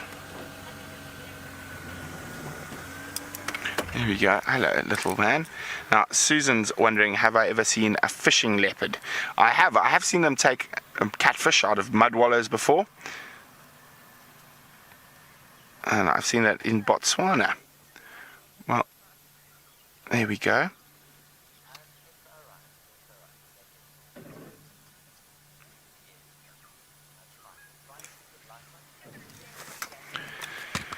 Okay, let's get, where's Karula? Can you still see her? She walked past us. Wonderful, wonderful, wonderful. Oh, no, there we go. While I look for my spotlight, Laurie would like me to explain spotlighting. So, Laurie, generally with all young animals, hyenas, lions, leopards, we don't put spotlights on them till they're around a year old. And the reason for that is there isn't any proper scientific proof that it's going to affect them in any way, but while those young animals are developing, we'd rather not take the risk. And also, specifically, where did she go? Specifically with cubs in the Sabi Sands, there is another predator out here, the spotted hyena. Did she just give me the slip?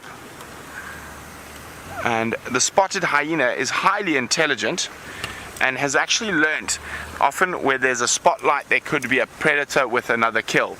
So they will actually then come and inspect spotlights, and until lion and leopard cubs are old enough that they are able to fend for themselves, because they are going to, oh there we go, encounter leopards. The leopards are going to encounter hyenas and other creatures while they're out here. We try to make their life as easy as possible. But there we go, there's Queen Karula, and she's about to disappear into a very thick drainage system. So from all of us here at Safari Live, and most especially the royal family, it's been a blast, and we will see you all again tomorrow morning for the most beautiful sunrise, hopefully, and the sunrise safari. Good night from all of us. See you tomorrow.